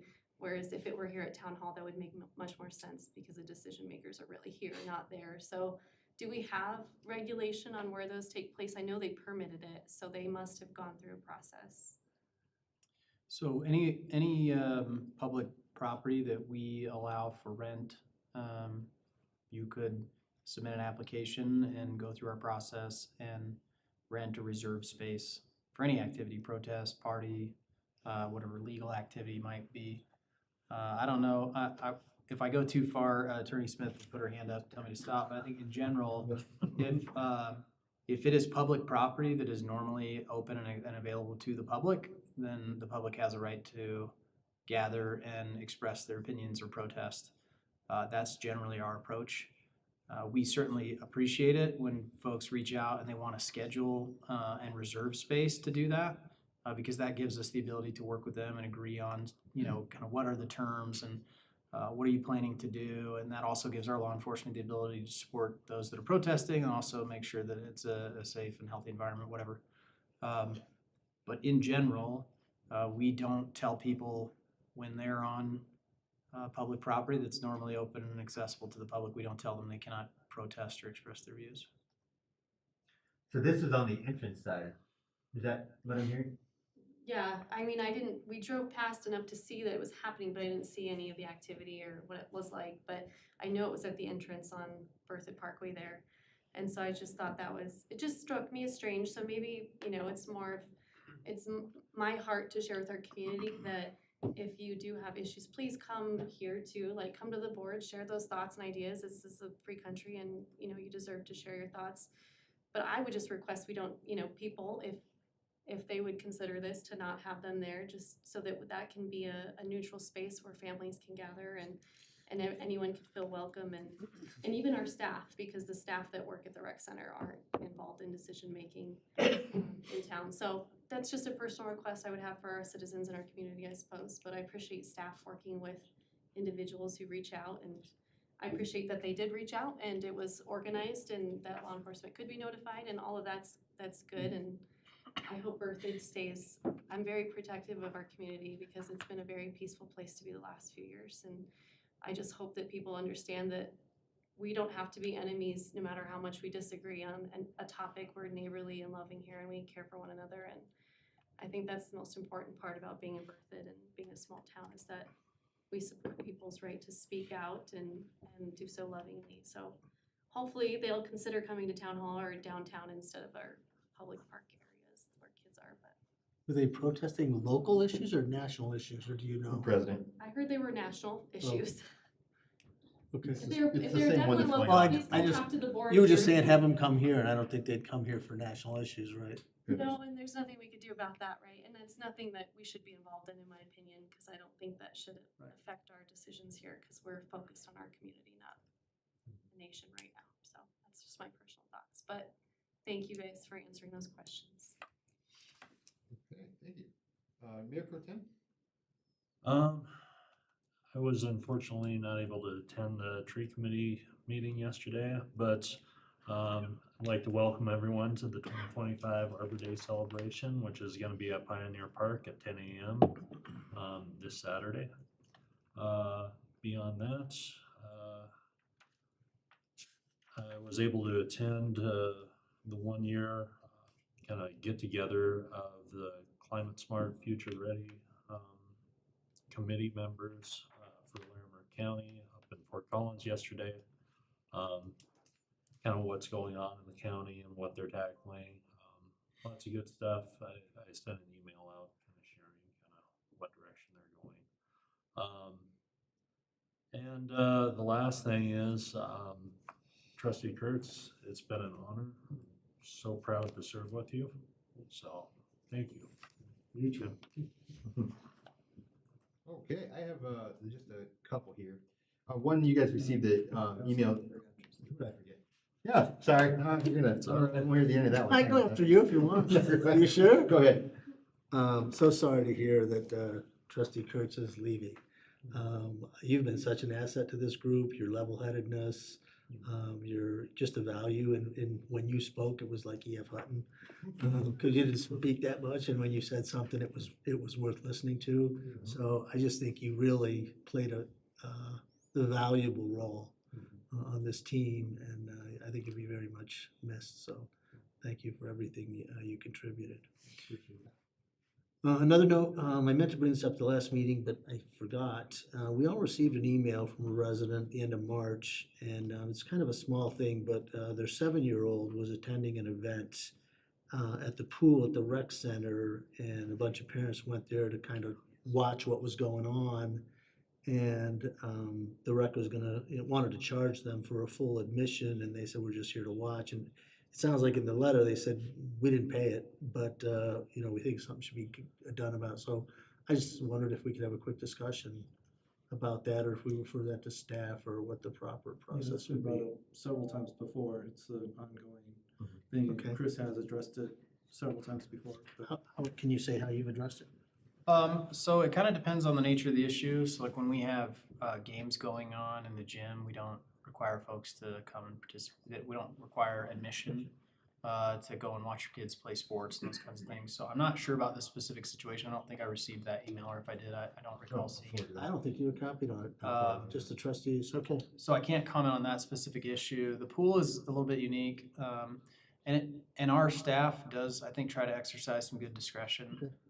When there's a party and somebody's reserved a party room, there's a certain number of attendees that get to come and be a part of that. They don't have to pay. So it really is kind of situation specific. But, you know, like when, This was a birthday party at the pool, but just what you've commented yes, on, that's how an you interesting responded, one. I Yeah. think you guys are handling, I think that's right on. I do think our rec staff tries to be reasonable and judicious. In general, though, the rule is if you're going to the rec center, then you pay the admission fee like anybody else. I think there's some obvious times when folks are not gonna be participating, they're absolutely just sitting and watching, and I think our staff tries to make some good Do determinations. you think we about need that. some formal clarity on that, or you think the way we're handling it right now? It's suffice? tough because we have had situations where folks have said, we're just going, you know, I'm not swimming, I'm just there watching, and then they're in the pool swimming, and so it's like, you know, it's kind of an honor system, and you wanna trust folks, and sometimes it's really obvious that they're not gonna swim, you know, for What a about an variety of event reasons, bracelet? but I just think that would really help out. an So, event, what was Like that? a bracelet they put around their wrists to say that I'm not, like, so lifeguards can see that these folks Yeah, shouldn't be that's participating. not a bad idea, yeah. Wait, parents can- I don't know that I've heard that suggestion, so that's something we could certainly talk about. I do think we need a solution for this, because I've been hounding on this since it opened, and it's just something I hear regularly. And so the email was just a reminder that it's still happening for people, that they feel like they opt out to not take their kids to the pool because they can't sit there and watch them without having to pay for themselves. And so I just would say, if someone breaks the honor system and you find them swimming, then they are no longer allowed back at the rec center. Like, just, you know, have some type of repercussion where if you break the rule, then you're not, you know, you're prohibited from coming back. Or there's some, for an amount of time or something, you know. So I wish there was a way we could make it more, you know, palatable for people who do just wanna take their grandkids or something to sit at the pool and not participate, but, you know, their kids can. So do you wanna come back with something formal to us, or do you guys just wanna implement I'll something? shoot you guys an email with some specifics, and then we'll talk about solutions that are needed. Okay. Do the bracelet, and if you come out dry, you get your money back. I just It changes color if Changes it's color. wet. Just make sure the juice is worth the squeeze. If this is 1,000th of 1% of the time, do we need to, you know, give out bracelets to everybody who comes? Are we making it more than it is? So I think you can. The idea with the bracelets is if those are specifically for folks that say, I'm not gonna be Yeah, participating. yeah. I don't think that happens. It probably happens a lot. It happens, but it's not the majority of our visitors, but certainly it's not unreasonable to consider options like a bracelet or something. Squeaky wheel, just takes one to be the squeaky wheel. And then speaking of a pool, we're kind of owed a follow-up, right? To a whole bunch of questions that we're asking, what we're gonna do, and that's, any idea time-wise when that might be coming? That's on my list to give you an update tonight. Okay, great.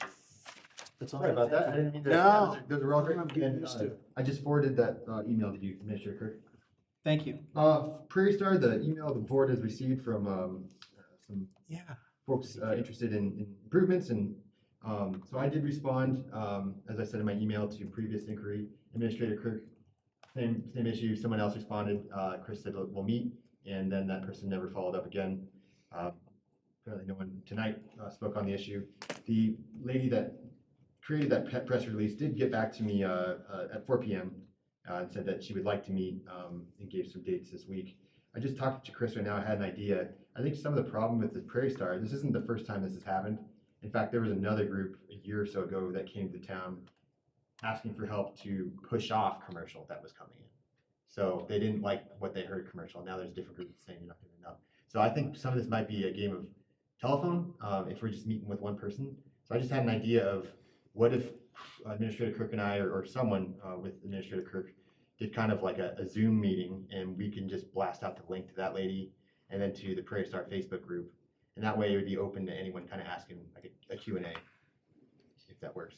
So what I thought, again, just memory, she said there were some amenities that were promised or part of the marketing that never came due. And I thought one of them was a pool. Then I drove over there today because I just wanted to see exactly what you were talking about.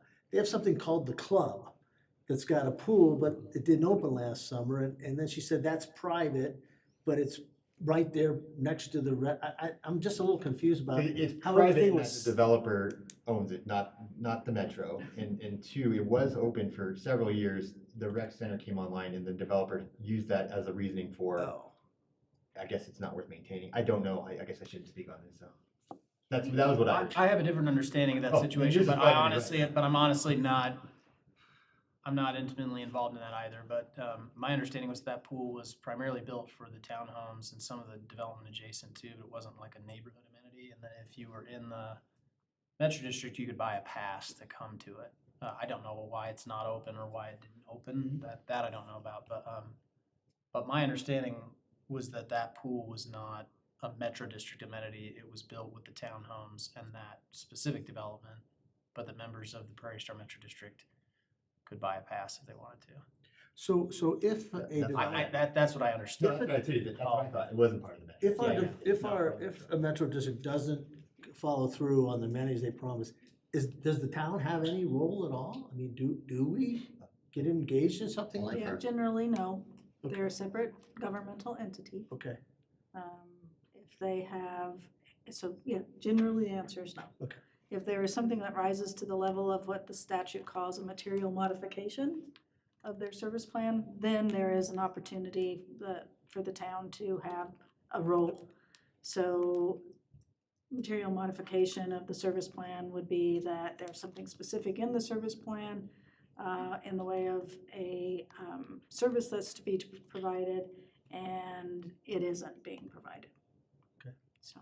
I will say, I think, from a practical standpoint, the original approved plan unit development for Prairie Star, independent of Metro District, I think it's generally been built. So I don't, without having gone back and looked at the service plan and seeing if that was different than the approved PUD, I do believe that in general, with the exception of the commercial development, that the approved PUD has been constructed. do you recall what she said wasn't done? Was it I don't know, I thought she brought up a couple things. Well, so some of them are reliant on the metro, like the commercial there, that wasn't a metro responsibility to construct.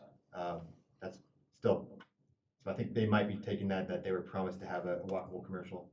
I guess I have some questions on how she worded some of that. I don't think the town was advertising this, but maybe she has some literature that we weren't. Anywho, I think some of those might be a reasoning where we get a larger group together and just kind of go through this. That's a good idea. So Mayor, can I just get clarification, because the statements in her release said that the town of Berthoud was going back and forth with the Metro District on whose responsibility it was, and I'm sure that wasn't the case. So I just wanted clarification from staff, like a clear statement on what our involvement was or wasn't based on that release that went out, because I think that in itself is a miscommunication, I believe. Yeah, I think it's fairly simple in that respect. The town's never marketed Prairie Star as anything. We don't market subdivisions. The board certainly approves their plans. And again, I think in general, the development as approved in their final development plan, their PUD, has been constructed. The caveat is the commercial development portion and the kind of the village center. It's actually a mixed use area, so there's some additional residential components, some proposed or envisioned commercial projects. But what does that mean? Commercial projects? What I don't. There's actually a whole presentation, and this might be part of the confusion of marketing. With Walt kind of gave a presentation on pending developments, and it showed Prairie Star's master plan that had it in there. But there's a whole actual presentation on Prairie Star I could think of. The Prairie Star, the last time they came and had an amendment to their FDP, and they gave a full 3D flyover of what they envisioned as the commercial project. It was kind of a village style commercial development, mostly inline retail, smaller format, but with a space for a big box and a gas station, some other stuff that would be kind of normal and appropriate at a highway intersection. The market dictates when commercial development occurs. The Metro District doesn't typically build commercial development. They might build the infrastructure associated with it. Now, there are some infrastructure issues associated with the Prairie Star project, and so we've had some downstream drainage concerns with the way that the stormwater that's collected in Prairie Star is discharged and heads downstream, ultimately ends up at the Little Thompson River, like all the drainage in town. We wanted an updated drainage master plan to to identify and show some of the changes that have occurred and some of the things that we believe are actually occurring. So, when drainage plans are developed, they're based on expected future development and for certain ponds and those kinds of things to function in a certain way. There were existing ponds that do not function in the way that they were expected to function. And so we asked them to go through and update that drainage master plan based on the current conditions, not the, what at the time were expected future conditions. And we said that was a condition of them being able to go through final plat. So we wanted to make sure that all the infrastructure was ready and available and appropriate before they went forward with the commercial project. They have, there's a lot of other things going on with the Prairie Star development that have nothing to do with the town. I think are delaying some of this. So We're there's some big certainly, vacant lots that are, I think, south or east, so that's the commercial, they're referencing? the southwest corner of the project, which would be the northeast corner of 287 and Berthoud Parkway. It's a big empty field. Yep. That is kind of their mixed-use commercial Okay. development area. Cool, thanks. So that was just my thoughts, is kind of having a Zoom, more so Administrator Kirk and answering questions from that lady, and that way it'll also be recorded too. I'm sure you're gonna talk about business appreciation. We have business appreciation breakfast coming up. And then Monday, May 5th, at BRADS, the Downtown Business Merchant Collaborative and the Chamber are coming together to talk about plans for the year. Specifically, the Chamber wanted to talk about some fundraising with businesses for necessary funding. The Sheriff's Office put in some new security measures for parades that come at a cost, and the Chamber was looking to get businesses to kind of help out absorb some of the costs. That way, the parade is needing to be shortened. Chief, you might know a lot more of this than I do, but apparently a sworn officer needs to be at every intersection, and this goes any part of the parade. So the Chamber's stance on this was we can't afford to extend the parade all the way to the Berthoud Living Center. And that's typically gone by the Berthoud Living Center for the seniors to see it. The director of the Berthoud Living Center reached out saying everyone's really dismayed off this, so the Chamber's trying to raise $4,000, $5,000. That's what So I can tell you that Administrator Kirk and I had a conversation briefly about that, and we're planning on meeting this week or early next week about this. With some of the recent happenings in the country, we've been trying to move towards hardening the parade routes in Larimer County.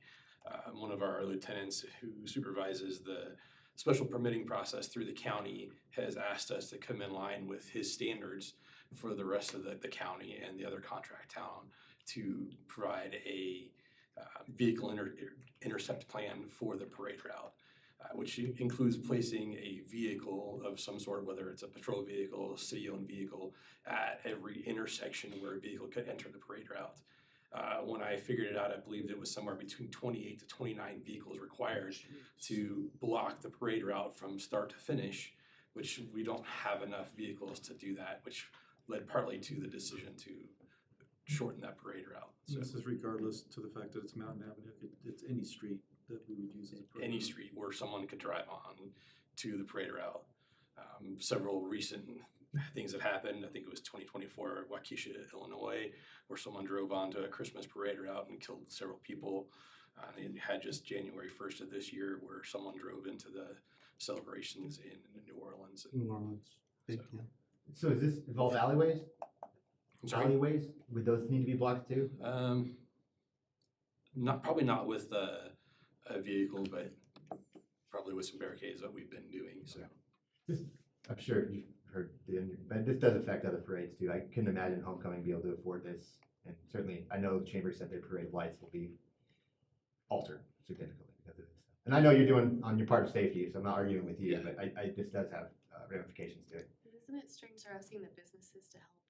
What? I mean, that it seems strange that the businesses would have to come to the rescue for that financial cost. Yeah, I had just a brief conversation with Chris. I don't know if it went anywhere, but maybe picking up that cost or putting it into the contract with the Sheriff's Office. I don't know. What I told the Chamber was, if you feel like there's a concern with cost, please don't choose not to do it. Come and talk to the town first. Right. And I would approach the board and ask for you guys to support them financially if need be. We do have some money in our budget to support Birthday Day. We've been budgeting a few $1,000s each year, so it kind of depends on how much they would need. If they don't need more than we have budgeted, I would just take care of that like we have in the past with budgeted funds. And if they needed more than what we had planned, we would bring that to you for support. So That's great. I gave them very, I hope, very clear advice. Don't choose not to do something because you don't feel like the chamber can afford it.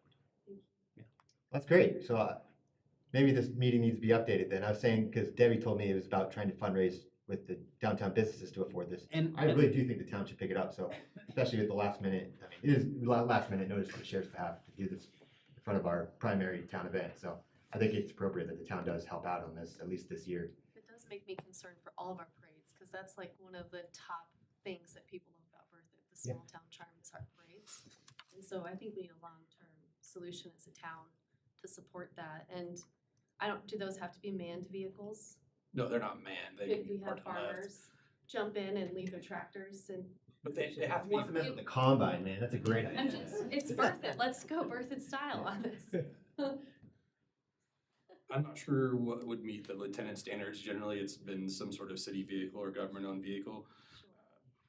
I'm assuming likely because of some liability issues by using a civilian vehicle, so probably create some liability concerns if we use someone's vehicle. Was there investment in some of those blockades? I thought you covered that with us once upon a time. We do have those, and those were part of the safety plan. However, for Birthday Day, those were gonna be used to actually harden the entrance to the park to prevent that, because that's where a large conglomeration of people are going to be during the event.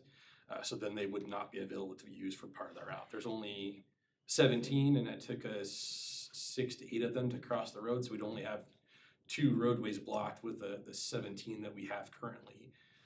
The cost is several $1,000s per barricade. There are 2 other local jurisdictions that have them. There's still some negotiations going on between the lieutenant and those other agencies to determine if those are gonna be a regional asset to be used at no cost, or whether they're gonna be rented to other agencies. So that may be a consideration going forward, is to rent or borrow those from other agencies. But that's still in the works. The other part of that was, Debbie did bring up, that it's moving to Town Park this year, the Birthday Days, so that'll be good for the businesses to talk about that. Ultimately, if you guys have any interest in attending, if someone was, I don't need to attend, I just thought I'd be there to inform, and then Stephanie from town staff will be there too. So, that's all I have for reports. Thank you, Chief. Administrator Cook? So just a few things. The business breakfast was mentioned. So coming up, sorry, I'm trying to get my list back up. Coming up on May 7th, you should have received an email from Walt Dealish and a follow-up email from me about our Berthoud Business Appreciation Breakfast. This has become an annual event we've done for several years. As of the most recent count, I believe we have 93 different businesses represented on the registration list, and plus or minus 150 attendees. It's always full. It kind of sells out every seat that we have available. We typically provide a great breakfast out at the TPC clubhouse, and then we do a presentation from last year. It was Metro Denver EDC, if I recall correctly, but they gave kind of a broader economic overview of Colorado and the region. This year, we invited the governor to come and speak. We still have not heard back whether or not that's going to happen, so we do have a great backup plan. The governor did come and speak at one of our business events a few years ago, the Mayor's Summit on Entrepreneurship. So we're hoping he will come back and speak to our group again, but if not, that's okay. We've already got what I think will be a great speaker lined up to kind of just talk about real estate and the economy in Northern Colorado, specifically Larimer and Weld County. So they will speak, and then typically the mayor and I get up and talk about kind of what's going on in town and what the outlook is, and what are some of the major projects in front of us. Usually a great event. Starts at 7:30 on May 7th. So you don't even have to register, just show up. We'll find a spot for you, but we'd certainly love to know ahead of time if you're planning to come. So don't let it stop you if you forget to let us know, but if you could, we'd certainly appreciate that if you plan to be there. That's awesome. I didn't show people. I made some comments about rail to the chief of staff, so hopefully that doesn't weigh into their thoughts of the birthday. I heard from someone Very much just Monday who said, was that yesterday, I guess, that said, I heard the governor's coming to the business breakfast, and I was Awesome. like, well, I haven't heard that, so I'm glad you have, maybe, you know. So I don't know if that person had just was hearing rumor mill or if that was legit, but we have not heard formally one way or the other yet. Awesome. We did make that request. And the governor's office tells you they will not tell you until about 2 weeks in advance. So we should be hearing soon if he plans to attend. A reminder, we have a work session planned next Tuesday night at 6 p.m. I know our normal meeting time is 6:30, but just to give us a little extra time, our plan is to meet at 6. We will have food available. We'll be down here in this meeting room. We'll set it up much more in kind of a seminar style in the middle of the room rather than up at the dais, with participants from Raft and CASTA and the North Front Range MPO.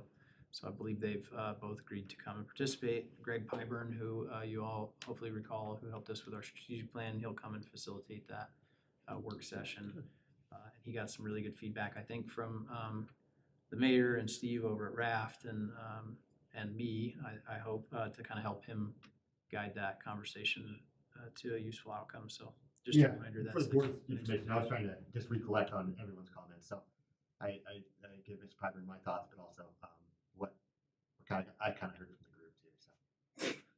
And I have a call with him on Thursday. He'll kind of give me the rundown and kind of what his plan is, but I think it'll be a really good, useful session for all of us. So let's see.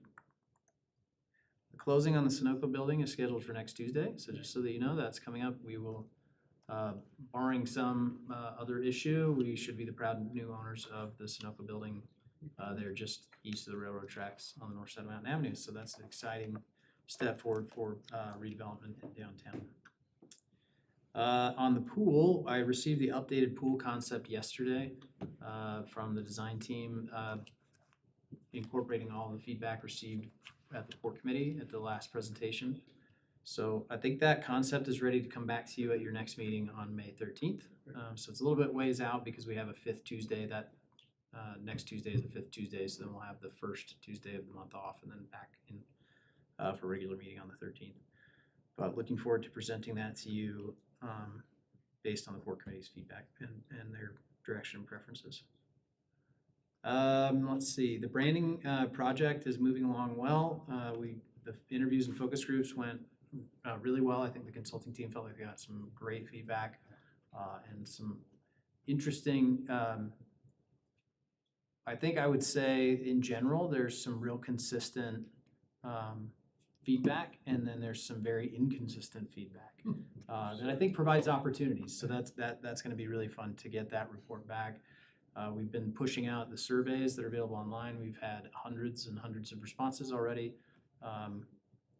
And so we'll be looking to bring a report back to you, hopefully in June, about kind of what that brand assessment is and any recommendations we may or may not have moving forward. And then last, the Berthoud Parkway Trail, the signal at Water Avenue, that's the crossing signal for Berthoud Parkway. There's some lead time on that, so it's not scheduled to be installed until mid to late June. So in case you're wondering, we've debated whether or not people have started using the trail while it was still under construction. And so I used it today, but to my credit, it was not coned off. So I legitimately thought from the 10 east side, it looked like it was. Yeah, and I think, we've been hesitant to block it and cone it, especially now that it's generally consistent. There is still a kind of an odd transition at the bridge. That's getting repaired and fixed. But folks are crossing Berthoud Parkway at an uncontrolled crossing. Yeah, it was not. It was my bad. I'm hesitant about that, but I'm also hesitant to put up barricades and say you can't use it. So it's a little bit at risk right now. It is not a signed crosswalk, but just like I said, folks were walking on it while we had equipment, out there working, so. When there was nothing, when there was yeah. no shoulder, people were using Well, that's it, true so too. it shows you the need, very. Yeah, and I think it shows you the desire and the need, and I think a lot of the folks, I've actually heard directly from multiple folks in the Hammond Farm subdivision who are really excited about. I'm delighted to see it goes all the way to the golf course. That connection's getting improvements right now too, so That's that right. entrance into the clubhouse. I didn't know this grant extended all the way to that, or somehow there's other work going on at the same time. So the grant did include a soft surface trail on the west side of the Tenney Bridge, connecting to the soft surface trail that goes up to the clubhouse. And then we did not include in the original grant or in our bid to do crusher fines from Tenney up to the clubhouse. There's some soft surface trail there, but it's marginal, and it's not town standard. So we got a bid to go ahead and put down crusher fines up to the clubhouse as a temporary solution. That will ultimately be concrete as part of the Heron Lakes development plan once they do the development south of the clubhouse. I think there's no trespassing signs too, and so it gets confusing. I think Am those got am I spo- taken down, Oh, but did if they're they? back up, then that's something. There's some midway through. Am I supposed to be on this or not, kind of thing? I'll have to go out and look. There were some right at the fence line. Those are gone. Those are gone. But Now, I'm if you're not- further on the trail, they have one right up against the trail saying no trespassing. But, yeah. So I have a question on the Berthoud Parkway trail when it hits the bridge and then stops and then restarts. Is there gonna be any connection that's beyond what? Yep. People getting off and then on? So we're gonna prioritize trying to get a pedestrian bridge built over the handy ditch. We chose intentionally to leave it out, both because of the time associated with trying to work that out with handy ditch and then the grant requirements. So the trail currently swings back to the road. There will be jersey barriers or concrete barriers between the shoulder and the roadway. And that's gonna get repaved so that it's all smooth and the transition is nice and clean. And that'll be a temporary solution. It may be a year or two before we get a bridge built across the ditch. That's great to hear about the bridge. But that's our goal and hope is that we'll have that done. Maybe Will could find one on Craigslist like he did that one summer. Hit me up on it. It was like 50 feet bridge there. It was like Frisco was selling their whole bridge and I happened to come across it. Anyway, This is how we know. Must pick up. what about the bridge connecting to Sorry. going over 287? Does that have a protection on it too? It does. It does. So the grant included, the trail we constructed goes to Tenney and that connects to the trail that already exists on Tenney that heads west. When you get to the bridge, that trail swings back onto the shoulder and that will be protected with jersey barriers as well on the shoulder. There's still room for two-way traffic till it gets back on the west side of the bridge, then it'll drop back off on the shoulder onto a soft surface trail. We've talked to CDOT about the potential to add on to the bridge and to kind of cantilever out to the sides. And they said, yes, you could do it. As you can imagine, major structural modifications to a CDOT bridge, that's probably a future grant project. Yeah. That's good. But it is expected to be protected. That was in the plans. Like I said, we'll set up concrete jersey barriers. They're not the most attractive thing, but they'll provide some pretty legit physical protection to folks that are on the shoulder there. At Berthoud Parkway and 287, the main intersection there, because now there are sidewalks that butt up to both sides. Will anything be done there as far as underneath or over, or do you think Tenney will be the default? You go down to Tenney and go over. Tenney will be the short-term default. We have a concept plan that we actually worked with a group of Colorado State University engineering students to do a kind of a high-level concept. They evaluated the utilities in the area. They worked with our engineering team and identified a potential alignment. We've actually shown that to CDOT. They're okay in concept, right? Nothing's ever approved until it's approved. But we think that's probably a $6 to $9 million project. We did apply for a federal grant, a reconnecting community. No, what was that called? Not reconnecting communities, something like that. Just in the last 6 months, we were denied that grant. Brian in my office had a meeting scheduled with the granting agency to understand why we weren't funded and what would make us more competitive in future rounds.